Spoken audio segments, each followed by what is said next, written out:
देखो पहली गल तो मुख्तारा कम्यूनिस्ट पार्टियां अज उन्होंने इस गल का जवाब देने की लोड़ है कि इस बारे उन्होंने की स्टैंड है। जो हुण तक भारत की एकता अखंडता के हिंड पिटदियां आ रही सी हड्डियां चक चक के कहते सी असीं भारत की एकता अखंडता से साडा विश्वास है। तो अज उस भारत में लाल सलाम के नारे को भी एक जिहड़ा है कि देश विरोधी कार्रवाई करता नज़र आ रहा है। इस तो पहले लैनिन का बुत ढा दिता गया उत्थे, उदों उन्होंने बहुत तड़े लिखे। पर एक सरकारी पद्धर ते हुकूमती पद्धर ते एक कवायद अजीब किस्म की चल रही है। वो की है? वो ये है कि अपने विरोधियों को खत्म करना या लोगों के उपर केस दर्ज करने या फिर इस तरह का माहौल क्रिएट करना जिस दे विच लोगों की जुबान बंद हो सके। उसमें ही दसने की कोशिश की किवें जिहड़ियां सियासी पार्टियां वड्डे कॉरपोरेट घराने जिहड़े मुनाफाखोरी च पए हुए हैं, हाँ जी, या आपको अपनी सत्ता को कायम रखना चाहते हैं, वो गिर जावांगे। तो इस वे संकट इन्ना चल रहा है कि लोगों ने एक तरीके नाल सरकारां कोल अपनी जिहड़ी है आत्मा बेच दी गई है क्योंकि लोग अणसुरक्षित महसूस कर रहे हैं। तो ये जिहड़ी बेचैनी वध रही है उसमें बड़ा क्लीयर है कि खास ताकतां वालों एक खास भाईचारे को प्रोजैक्ट किया गया कि ये लोग जिम्मेवार ने तां जो उन्होंने खिलाफ एक कवायद खड़ी की जाए। एशियाई मूल जिहड़े नॉर्थ ईस्टर्न स्टेट या उत्तरी पूर्वी राज्यों के लोग जिन्हों के नैन नक्श इहो ਜਿਹੇ ने जिन्होंने लैके किसी बाहरले ਨੂੰ ਭੁਲੇਖਾ हो सकता है पर हालांकि भारतीय ਨੂੰ ਭੁਲੇਖਾ नहीं होना चाहिए। उन्होंने भी चीनी समझ के उन्होंने बेइज्जती उत्थे की जाती है। इत्थों तक कि मुस्लिम भाईचारे के लोग हज़ारां ही लोग ने जिहड़े तबलीगी जमात नाल जुड़े हुए जिहड़े विदेशों च रहंदे ने 40 मुल्कों उन्होंने 10-10 सालों की रोक ला दी गई, ब्लैकलिस्ट कर दिता गया कि वो वापस नहीं आ सकते ये कह के कि भी इन्हां करके करोना फैलिया। हालांकि अहमदाबाद में नमस्ते ट्रंप का इकट्ठ होया उत्थे भी हज़ारां लोगों ने शिरकत की। अमरीका तो गए सी बंदे, उन्होंने खिलाफ कोई रोक नहीं। किसी तरह नफरत का माहौल जो खड़ा किया जा रहा है, किसी भाईचारे को पिक कर लिया उस पर सारा भांडा भन दिता। ये मैं समझदा एक तो नस्लवाद की सियासत। कोविड-19 के मद्देनज़र लोग कह रहे हैं कि जेलां खाली करो, पर भारत में उल्ट गल ये हो रही है कि जेलां होर भरियां जा रही हैं, विरोधी विचारां वाले को फड़ फड़ के जेलां सुट्टिया जा रहा है। समूह दर्शकों का आवाज़े Punjab program channel Punjabi global Punjab ते स्वागत है। जिस तरह अक्सर कहा जाता है कि महान इंसान जिन्हां दी भीड़ नहीं हुंदी ते भीड़ दे विच महान मनुख नहीं हुंदे, जिहड़े लोग अपनी जीवन यात्रा के दौरान कुछ ऐसा कर जाते हैं जिहड़ा समाज के लिए मनुखता के लिए भाईचारे लिए वड्डा है, उन्होंने सत्कारिया जाता है। अज का प्रोग्राम बेशक असी बड़े महत्वपूर्ण विषय पर केंद्रित करना है, पर उसके आरंभ के विच असी एक श्रद्धांजलि देना चाहते हैं एक ऐसी शख्सियत को कैनेडा के इतिहास के विच खास तौर पर साडे भाईचारे के इतिहास जिन्हां दी बड़ी वड्डी भूमिका है। मेरी मुराद है प्रिंसीपल गुरदयाल सिंह जी नील तो। गुरदयाल सिंह नील एक ऐसी शख्सियत होए ने जिन्हां ने कैनेडा की धरती ते 1969 तो लैके 2020 तक का जिहड़ा उन्हां दा सफ़र सी उस दे विच बड़ियां पलांघां पट्टियां। कैनेडा दे विच वैनकूवर च खालसा दीवान सोसाइटी गुरुद्वारे के मुख सेवादार भी रहे, जिस दौरान एक एजुकेशन नाल संबंधित होने वाले विद्यक अदारे नाल संबंधित होने वाले व्यक्ति ने अपनी सोच का प्रगटावा किया। इस तरीके नाल खालसा स्कूल वैनकूवर जदों स्थापित होया तो उस दे बानी स्थापतां दे विचों एक शख्सियत प्रिंसीपल गुरदयाल सिंह नील सन। जेकर उन्हां दा जीवन देखिए तो लुधियाने दे विच 1925 दे विच उन्हां दा जन्म होया अते उस तो बाद उन्होंने जिथे देश की वंड तो पहला अपनी डिग्री हासिल की पढ़ाई की जलंधर के नेड़ले इलाकों तो पढ़े, उस तो मगरों फिर इन्हां आके कीनिया दे विच काफ़ी चिर विद्यक खेत्र दे विच सेवावां कीतियां। वो तो उन्हां दी सपत्नी बीबी स्वरनजीत कौर नील दोनों ने कैनेडा दे विच रेडियो भी चलाए जिहड़े कि खालसा स्कूल के बैनर हेठ चलते सन, उत्थे पंजाबी के प्रचार ते प्रसार नूं समर्पित रहे। प्रिंसीपल नील मिठ बोलड़े मिलवर्तन वाले तो बड़े चंगे सुलझे व्यक्ति सन जिन्होंने हमेशा ही भाईचारक सोचां नूं अगे प्रगटाया। तो निजी तौर पर भी बड़ा माण है कि जदों भी परिवारक तौर पर उन्होंने मिलना जां उन्होंने कोई भी विचार देनी तो हमेशा चंगियां असीसां देनियां। ते इस मौके पर बड़ी खुशी महसूस हुंदी उन्हां दे नाल मिल के, उन्हां दी हर गल दे विच एजुकेशन दे वास्ते प्रेरणा हुंदी। सो प्रिंसीपल साहब बीते दिनी अकाल चलाना कर गए, जिन्हां दे निमित्त उन्हां दा संस्कार जो है इस शुक्रवार नूं भाव 12 जून नूं होएगा। कोविड-19 करके चाहे संस्कार के संबंध विच परिवार वालों गुजारिश है कि इस मौके पर समूहिक तौर पर असीं शामिल नहीं हो सकते, पर उस तो बाद खालसा स्कूल का जिहड़ा न्यूटन कैंपस है ਸਕੂਲ ਦੇ ਸਥਿਤ ਗੁਰਦੁਆਰਾ ਸਾਹਿਬ ਹੈ ਉੱਥੇ 3 ਵਜੇ ਉਹਨਾਂ ਦੀ ਅੰਤਮ ਅਰਦਾਸ ਹੋਏਗੀ, ਰੱਖੇ ਪਾਠ ਦੇ ਭੋਗ ਪੈਣਗੇ। ਸੋ ਚੈਨਲ ਪੰਜਾਬੀ ਦੇ ਇਸ ਮੰਚ ਤੇ ਅਸੀਂ ਪ੍ਰਿੰਸੀਪਲ ਗੁਰਦਿਆਲ ਸਿੰਘ ਨੀਲ ਹੋਰਾਂ ਨੂੰ ਯਾਦ ਕਰਦੇ ਹਾਂ ਤੇ ਉਹਨਾਂ ਦੀ ਦੇਣ ਨੂੰ ਯਾਦ ਕਰਦੇ ਹਾਂ। ਸੰਮਤ ਸਾਹਾ ਲਿਖਿਆ ਮਿਲਕਰ ਪਾਵੋ ਤੇਲ, ਦੇਹੋ ਸੱਜਣ ਅਸੀਸੜੀਆਂ, ਜੋ ਹੋਵੇ ਸਾਹਿਬ ਸੁਮੇਲ। ਗੁਰਮਤ ਨੂੰ ਸਮਰਪਿਤ ਮਨੁੱਖੀ ਅਧਿਕਾਰਾਂ ਦੇ ਲਈ, ਮਾਨਵੀ ਸੋਚ ਦੇ ਲਈ, ਪੰਜਾਬੀ ਜ਼ੁਬਾਨ ਦੇ ਲਈ ਉਹਨਾਂ ਦਾ ਸਤਿਕਾਰ ਵੀ ਬਣਿਆ। ਉਹਨਾਂ ਨੂੰ ਕੁਇਨਜ਼ ਮੈਡਲ ਜਿਹੜਾ ਹੈ ਇਹ ਦਿੱਤਾ ਗਿਆ ਤੇ ਹੋਰ ਬਹੁਤ ਸਾਰੇ ਪੁਰਸਕਾਰ ਦਿੱਤੇ ਗਏ। ਵੱਖ-ਵੱਖ ਯੂਨੀਵਰਸਿਟੀਆਂ ਨੇ ਉਹਨਾਂ ਨੂੰ ਆਨਰੇਰੀ ਡਿਗਰੀਆਂ ਵੀ ਦਿੱਤੀਆਂ। ਸੋ 95 ਸਾਲ ਦੀ ਉਮਰ ਦੇ ਵਿੱਚ ਉਹ ਚੰਗੀ ਸਾਵੀਂ ਪੱਧਰੀ ਜ਼ਿੰਦਗੀ ਗੁਜ਼ਾਰ ਕੇ ਗਏ ਨੇ, ਜਿਸ ਤੇ ਮਾਣ ਤੇ ਫਖਰ ਮਹਿਸੂਸ ਹੁੰਦਾ ਹੈ। ਪ੍ਰੋਗਰਾਮ ਦੇ ਵਿੱਚ ਇਸ ਤੋਂ ਬਾਅਦ ਅਸੀਂ ਗੱਲ ਕਰਦੇ ਹਾਂ ਕਿ ਜਿਹੜਾ ਇਹ ਕਰੋਨਾ ਕੋਵਿਡ-19 ਦਾ ਮਾਹੌਲ ਹੈ, ਇਸ ਮਾਹੌਲ ਦੇ ਵਿੱਚ ਜਿੱਥੇ ਮਨੁੱਖੀ ਸੋਚ ਕਿੰਨੀ ਦਰਦਨਾਕ ਹੋ ਗਈ ਹੈ ਉਸ ਦੀਆਂ ਮਿਸਾਲਾਂ ਨੇ। ਇੱਕ ਪਾਸੇ ਤਾਂ ਪੀੜਤ ਲੋਕ ਨੇ ਜਿਹੜੇ ਇਸ ਵੇਲੇ ਇਲਾਜ ਤੋਂ ਅਤੁਰ ਨੇ, ਸੰਘਰਸ਼ ਕਰ ਰਹੇ ਨੇ। ਕਰੋਨਾ ਦੇ ਇਸ ਸਮੇਂ ਦੇ ਦੌਰਾਨ ਬਹੁਤ ਸਾਰੇ ਲੋਕ ਨੇ ਜਿਹੜੇ ਮਨੁੱਖੀ ਸੇਵਾ ਕਰ ਰਹੇ ਨੇ, ਫ੍ਰੀ ਕੈਂਪ ਲਾ ਰਹੇ ਨੇ, ਲੰਗਰ ਲਾ ਰਹੇ ਨੇ, ਖੂਨਦਾਨ ਕਰ ਰਹੇ ਨੇ। ਪਰ ਇੱਕ ਸਰਕਾਰੀ ਪੱਧਰ ਤੇ, ਹਕੂਮਤੀ ਪੱਧਰ ਤੇ ਇੱਕ ਕਵਾਇਦ ਅਜੀਬ ਕਿਸਮ ਦੀ ਚੱਲ ਰਹੀ ਹੈ। ਉਹ ਕੀ ਹੈ? ਉਹ ਇਹ ਹੈ ਕਿ ਆਪਣੇ ਵਿਰੋਧੀਆਂ ਨੂੰ ਖਤਮ ਕਰਨਾ, ਜਾਂ ਲੋਕਾਂ ਦੇ ਉੱਪਰ ਕੇਸ ਦਰਜ ਕਰਨੇ, ਜਾਂ ਫਿਰ ਇਸ ਤਰ੍ਹਾਂ ਦਾ ਮਾਹੌਲ ਕ੍ਰੀਏਟ ਕਰਨਾ ਜਿਸ ਦੇ ਵਿੱਚ ਲੋਕਾਂ ਦੀ ਜ਼ੁਬਾਨ ਬੰਦ ਹੋ ਸਕੇ। ਚਾਹੇ ਉਹ ਮੀਡੀਆ ਹੈ, ਚਾਹੇ ਵਿਰੋਧੀ ਸੋਚ ਵਾਲੇ ਲੋਕ ਨੇ, ਚਾਹੇ ਕਿਸੇ ਵੀ ਤਰ੍ਹਾਂ ਦੀ ਆਪੋਜੀਸ਼ਨ ਹੈ। ਇਹ ਇੱਕ ਦੇਸ਼ ਦੀ ਕਹਾਣੀ ਨਹੀਂ, ਬਹੁਤ ਸਾਰਿਆਂ ਦੀ ਹੈ। ਇਸੇ ਦੌਰਾਨ ਨਸਲਵਾਦ ਦਾ ਬੋਲਬਾਲਾ ਵੀ ਲਗਾਤਾਰ ਵਧਿਆ ਹੈ। ਸੋ ਕਰੋਨਾ ਦਾ ਬਹਾਨਾ, ਇਸ ਬਹਾਨੇ ਦੇ ਵਿੱਚ, ਇਸ ਆੜ ਦੇ ਵਿੱਚ ਜੋ ਕੁਝ ਹੋ ਰਿਹਾ ਹੈ, ਇਸ ਦੇ ਬਾਰੇ ਤਾਜ਼ਾ ਜਾਣਕਾਰੀ ਲੈ ਕੇ ਸਾਡੇ ਨਾਲ ਸ਼ਾਮਲ ਨੇ ਉੱਘੇ ਪੱਤਰਕਾਰ ਗੁਰਪ੍ਰੀਤ ਸਿੰਘ ਜੀ। ਜੀ ਆਇਆਂ ਨੂੰ ਗੁਰਪ੍ਰੀਤ ਸਿੰਘ, ਸਵਾਗਤ ਹੈ ਤੁਹਾਡਾ। ਬਹੁਤ ਮਿਹਰਬਾਨੀ ਗੁਰਵਿੰਦਰ ਸਿੰਘ ਜੀ ਮੰਚ ਮੁਹੱਈਆ ਕਰਨ ਲਈ, ਧੰਨਵਾਦ। ਸ਼ੁਕਰੀਆ ਜੀ ਗੁਰਪ੍ਰੀਤ ਸਿੰਘ ਜੀ। ਜਿਸ ਤਰ੍ਹਾਂ ਅਸੀਂ ਜਦੋਂ ਕਰੋਨਾ ਦੇ ਆਰੰਭ ਤੋਂ ਲੈ ਕੇ ਹੁਣ ਤੱਕ ਦੇ ਜਿੰਨੇ ਪ੍ਰੋਗਰਾਮ ਆ ਉਹਨਾਂ ਦੇ ਵਿੱਚ ਅਕਸਰ ਇਹ ਗੱਲਬਾਤ ਨੂੰ ਦੁਹਰਾਇਆ ਕਿ ਕਰੋਨਾ ਦਾ ਇੱਕ ਤਾਂ ਦੁਖਾਂਤ ਹੈ ਜਿਹੜਾ ਮਨੁੱਖਤਾ ਤੇ ਇੱਕਦਮ ਕਹਿਰ ਟੁੱਟਿਆ ਹੈ, ਜੋ ਕਿ ਬੇਸ਼ੱਕ ਮਨੁੱਖ ਦੀ ਆਪਣੀਆਂ ਗਲਤੀਆਂ ਦਾ ਨਤੀਜਾ ਵੀ ਹੈ, ਪਰ ਉਸ ਨੂੰ ਸੂਝਵਾਨ ਵਿਅਕਤੀ ਕਿਵੇਂ ਮਿਲ ਜੁਲ ਕੇ ਹੱਲ ਕਰ ਰਹੇ ਨੇ ਜਾਂ ਕਿਸ ਤਰ੍ਹਾਂ ਉਸ ਦੇ ਵਿੱਚ ਸੰਕਟ ਜਿਹੜੀ ਹੈ ਨਿਵਰਤੀ ਕਰ ਰਹੇ ਨੇ। ਪਰ ਦੂਸਰੇ ਪਾਸੇ ਹਾਕਮ ਸ਼੍ਰੇਣੀ ਵੱਖ-ਵੱਖ ਦੇਸ਼ਾਂ ਦੀ ਉਹ ਜਿਸ ਤਰ੍ਹਾਂ ਦਾ ਮਾਹੌਲ ਪੈਦਾ ਕਰ ਰਹੀ ਹੈ, ਇਸ ਦੇ ਦੌਰਾਨ ਵੀ ਆਪਣੀ ਤਾਨਾਸ਼ਾਹੀ ਜਿਹੜੀ ਹੈ, ਫਾਸ਼ੀਵਾਦੀ ਸੋਚ ਹੈ, ਉਸ ਦਾ ਪ੍ਰਗਟਾਵਾ ਕਰ ਰਹੀ ਹੈ। ਉਸ ਦੀਆਂ ਤਾਜ਼ਾ ਘਟਨਾਵਾਂ ਜਿਹੜੀਆਂ ਅਸੀਂ ਚਾਹਾਂਗੇ ਕਿ ਅੱਜ ਦਰਸ਼ਕਾਂ ਨਾਲ ਜ਼ਰੂਰ ਉਹਨਾਂ ਦੀ ਸਾਂਝ ਪਾਈਏ। ਬਹੁਤ ਮਿਹਰਬਾਨੀ ਗੁਰਵਿੰਦਰ ਸਿੰਘ ਜੀ ਗੱਲਬਾਤ ਦਾ ਮੌਕਾ ਦੇਣ ਲਈ। ਗੱਲ ਇਸ ਤਰ੍ਹਾਂ ਕਿ ਜਿਹੜਾ ਕੋਵਿਡ-19 ਦਾ ਸੰਕਟ ਹੈ ਜੀ, ਇਸ ਦੇ ਵਿੱਚ ਅਸੀਂ ਜਿਵੇਂ ਪਹਿਲਾਂ ਵੀ ਤੁਹਾਡੇ ਹੀ ਮੰਚ ਤੇ ਕਈ ਵਾਰੀ ਆਪਾਂ ਆਪਸ ਵਿੱਚ ਗੱਲਬਾਤ ਕਰ ਚੁੱਕੇ ਹਾਂ।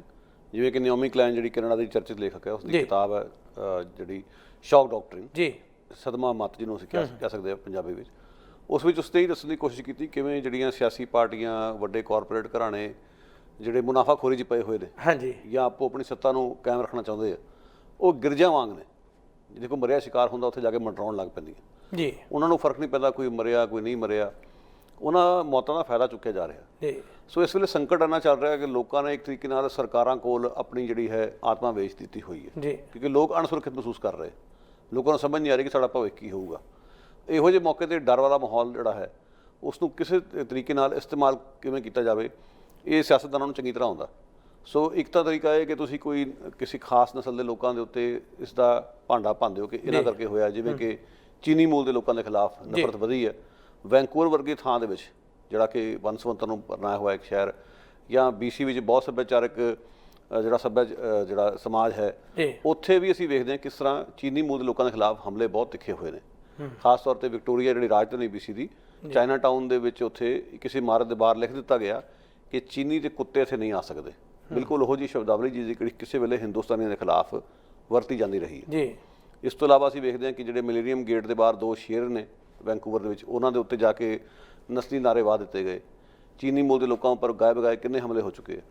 ਸੋ ਇੱਕ ਨਵਾਂ ਸਰਵੇਖਣ ਵੀ ਆਇਆ ਜਿਹੜਾ ਦੱਸ ਰਿਹਾ ਕਿ BC ਵਿੱਚ ਲੋਕੀ ਵਧੇਰੇ ਬੇਚੈਨ ਇਹਨਾਂ ਗੱਲਾਂ ਨੂੰ ਲੈ ਕੇ। ਸੋ ਇਹ ਜਿਹੜੀ ਬੇਚੈਨੀ ਵੱਧ ਰਹੀ ਹੈ, ਉਸ ਵਿੱਚ ਬੜਾ ਕਲੀਅਰ ਹੈ ਕਿ ਖਾਸ ਤਾਕਤਾਂ ਵੱਲੋਂ ਇੱਕ ਖਾਸ ਭਾਈਚਾਰੇ ਨੂੰ ਪ੍ਰੋਜੈਕਟ ਕੀਤਾ ਗਿਆ ਕਿ ਇਹ ਲੋਕ ਜ਼ਿੰਮੇਵਾਰ ਨੇ ਤਾਂ ਜੋ ਉਹਨਾਂ ਦੇ ਖਿਲਾਫ ਇੱਕ ਕਵਾਇਦ ਖੜੀ ਕੀਤੀ ਜਾ ਸਕੇ। ਇਸ ਤੋਂ ਇਲਾਵਾ ਢਾਂਚਾਗਤ ਜਿਹੜਾ ਸਮੱਸਿਆਵਾਂ ਨੇ ਉਸ ਦੇ ਕਰਕੇ ਘੱਟ ਗਿਣਤੀਆਂ ਵਧੇਰੇ ਪ੍ਰਭਾਵਿਤ ਹੋਈਆਂ। ਲੰਡਨ 'ਚ ਸਟੱਡੀ ਹੋਈ ਹੈ ਜਿਹੜੀ ਦੱਸ ਰਹੀ ਹੈ ਕਿ ਬਹੁਤਾ ਨੁਕਸਾਨ ਸਿਆਹ ਨਸਲ ਦੇ ਲੋਕਾਂ ਦਾ ਹੋ ਰਿਹਾ, ਇਮੀਗ੍ਰੈਂਟਾਂ ਦਾ ਹੋ ਰਿਹਾ, ਕਿਉਂਕਿ ਉਹਨਾਂ ਨੂੰ ਪੂਰੀਆਂ ਸੇਵਾਵਾਂ ਨਹੀਂ ਮਿਲ ਰਹੀਆਂ। ਬਿਲਕੁਲ ਭਾਰਤ ਵਿੱਚ ਅਸੀਂ ਗੱਲ ਕਰੀਏ, ਉੱਥੇ ਸ਼ਰੇਆਮ ਏਸ਼ੀਆਈ ਮੂਲ ਜਿਹੜੇ ਨਾਰਥ ਈਸਟਰਨ ਸਟੇਟ ਜਾਂ ਉੱਤਰੀ ਪੂਰਬੀ ਰਾਜਾਂ ਦੇ ਲੋਕ ਜਿਨ੍ਹਾਂ ਦੀ ਨੈਣ ਨਕਸ਼ ਇਹੋ ਜਿਹੇ ਨੇ ਜਿਹਨੂੰ ਲੈ ਕੇ ਕਿਸੇ ਬਾਹਰਲੇ ਨੂੰ ਭੁਲੇਖਾ ਹੋ ਸਕਦਾ, ਪਰ ਹਾਲਾਂਕਿ ਭਾਰਤੀ ਨੂੰ ਭੁਲੇਖਾ ਨਹੀਂ ਹੋਣਾ ਚਾਹੀਦਾ। ਹਾਂਜੀ, ਉਹਨਾਂ ਨੂੰ ਵੀ ਚੀਨੀ ਸਮਝ ਕੇ ਉਹਨਾਂ ਦੀ ਬੇਇੱਜ਼ਤੀ ਉੱਥੇ ਕੀਤੀ ਜਾਂਦੀ ਰਹੀ। ਇੱਥੋਂ ਤੱਕ ਕਿ ਮੁਸਲਿਮ ਭਾਈਚਾਰੇ ਦੇ ਲੋਕ, ਹਜ਼ਾਰਾਂ ਹੀ ਲੋਕ ਨੇ ਜਿਹੜੇ ਤਬਲੀਗੀ ਜਮਾਤ ਨਾਲ ਜੁੜੇ ਹੋਏ, ਜਿਹੜੇ ਵਿਦੇਸ਼ਾਂ 'ਚ ਰਹਿੰਦੇ ਨੇ 40 ਮੁਲਕਾਂ 'ਚ, ਉਹਨਾਂ ਤੇ 10-10 ਸਾਲਾਂ ਲਈ ਰੋਕ ਲਾ ਦਿੱਤੀ ਗਈ, ਬਲੈਕਲਿਸਟ ਕਰ ਦਿੱਤਾ ਗਿਆ ਕਿ ਉਹ ਵਾਪਸ ਨਹੀਂ ਆ ਸਕਦੇ। ਹਾਂਜੀ, ਇਹ ਕਹਿ ਕੇ ਕਿ ਵੀ ਇਹਨਾਂ ਕਰਕੇ ਕਰੋਨਾ ਫੈਲਿਆ। ਹਾਲਾਂਕਿ ਅਹਿਮਦਾਬਾਦ ਵਿੱਚ ਨਮਸਤੇ ਟਰੰਪ ਦਾ ਇਕੱਠ ਹੋਇਆ, ਉੱਥੇ ਵੀ ਹਜ਼ਾਰਾਂ ਲੋਕਾਂ ਨੇ ਸ਼ਿਰਕਤ ਕੀਤੀ। ਜੀ, ਅਮਰੀਕਾ ਤੋਂ ਗਏ ਸੀ ਬੰਦੇ, ਉਹਨਾਂ ਦੇ ਖਿਲਾਫ ਕੋਈ ਰੋਕ ਨਹੀਂ। ਸੋ ਇਹ ਕਿਸੇ ਤਰ੍ਹਾਂ ਨਫ਼ਰਤ ਦਾ ਮਾਹੌਲ ਜਿਹੜਾ ਖੜਾ ਕੀਤਾ ਜਾ ਰਿਹਾ, ਹਾਂ, ਕਿਸੇ ਭਾਈਚਾਰੇ ਨੂੰ ਪਿਕ ਕਰ ਲਿਆ, ਉਸ ਤੇ ਸਾਰਾ ਭਾਂਡਾ ਭੰਨ ਦਿੱਤਾ। ਜੀ, ਇਹ ਮੈਂ ਸਮਝਦਾ ਇੱਕ ਤਾਂ ਨਸਲਵਾਦ ਦੀ ਸਿਆਸਤ ਹੈ, ਨਾਲ ਦੀ ਨਾਲ ਉਸ ਡਰ ਬੇਚੈਨੀ 'ਚੋਂ ਫਾਇਦਾ ਚੱਕ ਕੇ ਸਰਕਾਰ ਆਪਣੇ ਹੱਥੀਂ ਜਿਹੜਾ ਹੈ ਵੱਧ ਤਾਕਤ ਲੈ ਲੈਂਦੀ ਹੈ, ਜੀ, ਸੁਰੱਖਿਆ ਦੇ ਨਾਂ 'ਤੇ ਜਾਂ ਲੋਕਾਂ ਨੂੰ ਮਤਲਬ ਅਸ਼ੋਰੈਂਸ ਦੇਣ ਦੇ ਨਾਂ 'ਤੇ ਸਖਤ ਕਾਨੂੰਨ ਲਾਗੂ ਕਰਕੇ ਜਿਹੜੀ ਵਿਰੋਧ ਦੀ ਆਵਾਜ਼ ਨੂੰ ਦਬਾਉਣਾ। ਹਾਂ, ਕੋਵਿਡ-19 ਦੇ ਮੱਦੇਨਜ਼ਰ ਲੋਕ ਕਹਿ ਰਹੇ ਕਿ ਜੇਲ੍ਹਾਂ ਖਾਲੀ ਕਰੋ, ਪਰ ਭਾਰਤ ਵਿੱਚ ਉਲਟ ਗੱਲ ਇਹ ਹੋ ਰਹੀ ਹੈ ਕਿ ਜੇਲ੍ਹਾਂ ਹੋਰ ਭਰੀਆਂ ਜਾ ਰਹੀਆਂ, ਹਾਂ, ਵਿਰੋਧੀ ਵਿਚਾਰਾਂ ਵਾਲੇ ਨੂੰ ਫੜ ਕੇ ਜੇਲ੍ਹਾਂ ਸੁੱਟਿਆ ਜਾ ਰਿਹਾ। ਜੀ, ਸਫੂਰਾ ਜ਼ਰਗਰ ਵਰਗੀ ਗਰਭਵਤੀ ਔਰਤ ਨੂੰ ਸੁੱਟ ਦਿੱਤਾ ਗਿਆ, ਜਿਸ ਦਾ ਮਿਸਕੈਰੇਜ ਵੀ ਹੋ ਸਕਦਾ। ਸੋ ਇਹ ਮੈਂ ਸਮਝਦਾ ਕੁੱਲ ਮਿਲਾ ਕੇ ਹਾਲਾਤ ਇੱਥੇ ਖੜੇ ਆ। ਔਰ ਭਾਰਤ ਵਿੱਚ ਤਾਂ ਇਹ ਵੀ ਗੱਲ ਹੋਈ ਹੈ ਕਿ ਬਹੁਤ ਟਾਰਾਂ ਮਾਰੀਆਂ ਜਾ ਰਹੀਆਂ ਸੀਗੀਆਂ ਕਿ ਅਸੀਂ ਬਹੁਤ ਕਾਬੂ ਕੀਤਾ ਹੋਇਆ। ਅੱਜ ਭਾਰਤ 5ਵੇਂ ਸਥਾਨ ਤੇ ਆ ਚੁੱਕਿਆ। ਜੀ, ਤੁਸੀਂ ਵੇਖੋ, ਪਹਿਲਾਂ ਉਹਨਾਂ ਪ੍ਰਮੁੱਖ 10 ਦੇਸ਼ਾਂ ਦੀ ਸੂਚੀ 'ਚੋਂ ਭਾਰਤ ਬਾਹਰ ਸੀਗਾ, ਪਰ ਉਹ 10ਵੇਂ ਤੇ ਆਇਆ, ਕਰਦਿਆਂ ਅੱਜ 5ਵੇਂ ਸਥਾਨ ਤੇ ਪਹੁੰਚ ਗਿਆ। ਸੋ ਇਹ ਹਾਲਾਤ ਨੇ। ਜੋ ਜਿਸ ਤਰੀਕੇ ਨਾਲ ਗੁਰਪ੍ਰੀਤ ਸਿੰਘ ਜੀ ਇਹ ਕਰੋਨਾ ਦੇ ਬਹਾਨੇ ਦੇ ਵਿੱਚ ਜੋ ਕੁਝ ਹੋ ਰਿਹਾ, ਤੁਸੀਂ ਉਹਦੇ ਬਾਰੇ ਜਾਣਕਾਰੀ ਦਿੱਤੀ ਹੈ। ਹੁਣ ਅਸੀਂ ਕਰਮ ਬਾਰੇ ਇਹਨਾਂ ਨੂੰ ਥੋੜ੍ਹੇ ਜਿਹੇ ਵਿਸਤਾਰ ਦੇਈਏ।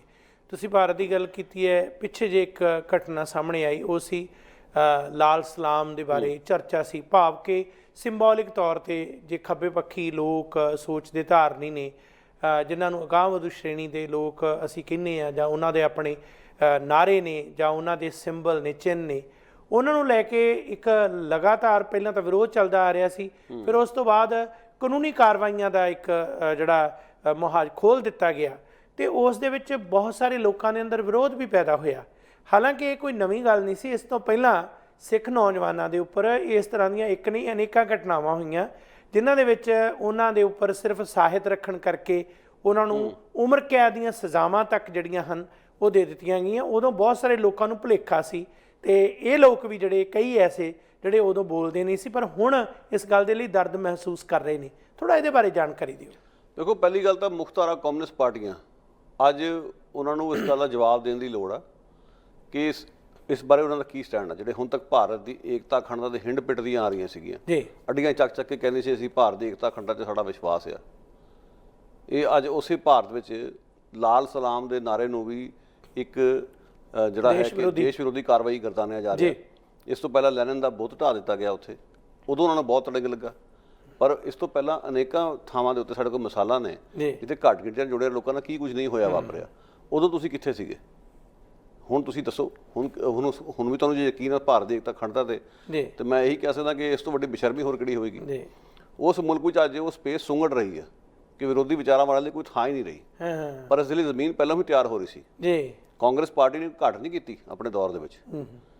ਐਮਰਜੈਂਸੀ ਦੇ ਦੌਰ ਵਿੱਚ ਅਸੀਂ ਵੇਖਿਆ, 84 ਦੇ ਦੌਰ ਵਿੱਚ ਅਸੀਂ ਵੇਖਿਆ, ਬਿਲਕੁਲ ਲਗਾਤਾਰ ਹੋਇਆ। ਪਰ ਦੇਸ਼ ਦੀ ਏਕਤਾ ਅਖੰਡਤਾ ਦੇ ਨਾਂ ਤੇ ਕਾਂਗਰਸ ਨੂੰ ਧਰਮ ਨਿਰਪੱਖਤਾ ਸਰਟੀਫਿਕੇਟ ਦੇ ਕੇ ਉਹਨੂੰ ਲੰਮਾ ਸਮਾਂ ਥੰਮੀ ਦਿੱਤੀ ਰੱਖੀ ਇਹਨਾਂ ਪਾਰਟੀਆਂ ਨੇ। ਅੱਜ ਹਾਲਾਤ ਇਹ ਬਣੇ ਹੋਏ ਕਿ ਇਹਨਾਂ ਤੇ ਵੀ ਆ ਨਿਬੜੀ। ਪਰ ਮੈਂ ਥੋੜ੍ਹਾ ਜਿਹਾ ਹਾਲ ਦੀ ਜੀ ਗੱਲ ਕਰ ਲਵਾਂ, ਜਿਹੜੀ ਬਹੁਤੀ ਪੁਰਾਣੀ ਨਹੀਂ, ਕਿ ਤੁਸੀਂ ਵੇਖੋ ਕਿ ਜਦੋਂ ਆ 3 ਸਿੱਖ ਨੌਜਵਾਨ ਪੰਜਾਬ ਦੇ ਵਿੱਚ ਸਿਰਫ ਕਿਤਾਬਾਂ ਰੱਖਣ ਲਈ ਉਹਨਾਂ ਨੂੰ ਉਮਰ ਕੈਦ ਦੀ ਸਜ਼ਾਵਾਂ ਹੋਈਆਂ, ਕਿਹੜੀ ਮੁਖਤਾਰਾ ਕਮਿਊਨਿਸਟ ਪਾਰਟੀ ਉਹਨਾਂ ਦੇ ਹੱਕ 'ਚ ਬੋਲੀ ਹੈ? ਇੱਥੋਂ ਤੱਕ ਕਿ ਤੁਸੀਂ ਇਹ ਵੇਖੋ, ਮਹਿੰਦਰ ਕਰਮਾ ਨਾਂ ਦਾ ਇੱਕ ਵਿਵਾਦਗ੍ਰਸਤ ਆਗੂ ਸੀਗਾ, ਜਿਹੜਾ ਕਿ ਕਬਾਇਲੀ ਇਲਾਕੇ ਵਿੱਚ, ਜਿਹੜਾ ਕਿ ਪਹਿਲੋਂ ਕਮਿਊਨਿਸਟ ਪਾਰਟੀ ਨਾਲ ਜੁੜਿਆ ਹੋਇਆ ਸੀ, ਮਗਰੋਂ ਕਾਂਗਰਸ ਜਾ ਵੜੇ, ਕਾਂਗਰਸ ਦੇ ਵੀ ਸੱਜੇ ਧੜੇ ਨਾਲ, ਜਿਹੜਾ ਕਿ ਕਬਾਇਲੀ ਇਲਾਕੇ ਵਿੱਚ ਜਾ ਕੇ ਸਿਰਫ ਤੇ ਸਿਰਫ ਮਾਓਇਸਟਾਂ ਨੂੰ ਢਾਹ ਲਾਉਣ ਲਈ ਕਬਾਇਲੀ ਲੋਕਾਂ ਨੂੰ ਇਹ ਕਹਿ ਰਿਹਾ ਕਿ ਲਾਲ ਸਲਾਮ ਦੀ ਥਾਂ ਤੇ ਜੈ ਸ਼੍ਰੀ ਰਾਮ ਜਾਂ ਰਾਮ ਰਾਮ ਦੇ ਨਾਅਰੇ ਲਾਓ। ਉਦੋਂ ਕਿੱਥੇ ਸੀ ਇਹ ਕਮਿਊਨਿਸਟ ਪਾਰਟੀਆਂ ਵਾਲੇ? ਕਿ ਜਦੋਂ ਆਦੀਵਾਸੀਆਂ ਨੂੰ ਕੁੱਟ ਪੈ ਰਹੀ ਸੀ ਜਾਂ ਮਾਓਇਸਟਾਂ ਨੂੰ ਕੁੱਟ ਪੈ ਰਹੀ ਸੀਗੀ, ਉਦੋਂ ਪਿੱਛੇ ਰਹੇ। ਅੱਜ ਹਾਲਾਤ ਇਹ ਬਣ ਚੁੱਕੇ ਨੇ ਕਿ ਲਾਲ ਸਲਾਮ ਦੀ ਵੀ ਸਪੇਸ ਖੁੱਸ ਰਹੀ ਹੈ, ਲੈਨਨ ਦੀ ਸਪੇਸ ਵੀ ਖੁੱਸ ਰਹੀ ਹੈ। ਹਾਲਾਂਕਿ ਲੈਨਨ ਤੇ ਮਾਰਕਸ ਤਾਂ ਚਾਨਣ ਮੁਨਾਰਾ ਸੀਗੇ, ਜਿਨ੍ਹਾਂ ਨੇ ਭਾਰਤ ਦੀ ਆਜ਼ਾਦੀ ਲੜਾਈ ਦੇ ਵਿੱਚ ਵੀ ਕੋਈ ਯੋਗਦਾਨ ਪਾਇਆ। ਜਿਹੜੇ ਹਾਕਮ ਨੇ ਇਸ ਵੇਲੇ, ਉਹਨਾਂ ਦੇ ਜਿਹੜੇ ਬਜ਼ੁਰਗ ਸੀਗੇ ਜਾਂ ਜਿਹੜੇ RSS ਦੇ ਬਾਨੀ, ਉਹਨਾਂ ਦੀ ਆਜ਼ਾਦੀ ਲੜਾਈ 'ਚ ਉਹਨਾਂ ਦਾ ਕੋਈ ਯੋਗਦਾਨ ਨਹੀਂ ਸੀਗਾ। ਉਹ ਅੱਜ ਸਰਟੀਫਿਕੇਟ ਦਿੰਦੇ ਫਿਰਦੇ ਨੇ ਹਰ ਇੱਕ ਨੂੰ ਦੇਸ਼ ਵਿਰੋਧੀ ਹੋਣ ਦਾ। ਸੋ ਇਹ ਜਿਹੜੇ ਹਾਲਾਤ ਇੱਥੇ ਤੱਕ ਬਣੇ ਆ, ਇਹ ਰਾਤੋਂ ਰਾਤ ਬਣੇ ਨਹੀਂ। ਸੋ ਅੱਜ ਲੈਫਟ ਪਾਰਟੀਆਂ ਲਈ ਬਹੁਤ ਵੱਡਾ ਸਵਾਲ ਹੈ, ਇਹ ਸੋਚਣ ਇਹਦਾ ਨਿਤਾਰਾ ਕਿਵੇਂ ਹੋਊਗਾ। ਪਰ ਮੁੱਖ ਤੌਰ 'ਤੇ ਗੱਲ ਇਹ ਹੈ ਕਿ ਗੱਲ ਮੈਂ ਇੱਥੇ ਮੁਕਾਊਂਗਾ ਕਿ ਤਕਰੀਬਨ ਸਾਰੇ ਹੀ ਜਿਹੜੀ ਘੱਟ ਗਿਣਤੀਆਂ ਤੇ ਸਾਰੇ ਵਿਰੋਧੀ ਵਿਚਾਰਾਂ ਵਾਲੇ ਇਸ ਸਮੇਂ ਸਰਕਾਰ ਦੇ ਨਿਸ਼ਾਨੇ ਤੇ ਨੇ। ਸੋ ਹੁਣ ਵੀ ਵਕਤ ਆ ਗਿਆ ਕਿ ਸੰਭਲ ਜਾਣ ਤੇ ਇਕੱਠੇ ਹੋ ਕੇ ਇਸ ਵੱਡੇ ਇਸ ਨਿਜ਼ਾਮ ਦੇ ਖਿਲਾਫ ਲੜਾਈ ਵਿੱਢਣ, ਤਾਂ ਜਾ ਕੇ ਲੋਕਾਂ ਨੂੰ ਨਿਜਾਤ ਮਿਲੂਗੀ। ਸੋ ਜਿਹੜੇ ਇਹ ਸੰਸਥਾਵਾਂ ਜਾਂ ਜਥੇਬੰਦੀਆਂ ਜਿਨ੍ਹਾਂ ਦੇ ਖਿਲਾਫ ਇਸ ਤਰ੍ਹਾਂ ਕਾਰਵਾਈ ਸ਼ੁਰੂ ਕੀਤੀ ਗਈ ਹੈ, ਉਹਨਾਂ ਦੇ ਬਾਰੇ ਤੁਸੀਂ ਪਿੱਠ ਭੂਮੀ ਤੇ ਉਹਦੇ ਮੌਜੂਦਾ ਘਟਨਾਕ੍ਰਮ ਨੂੰ ਦੱਸਿਆ।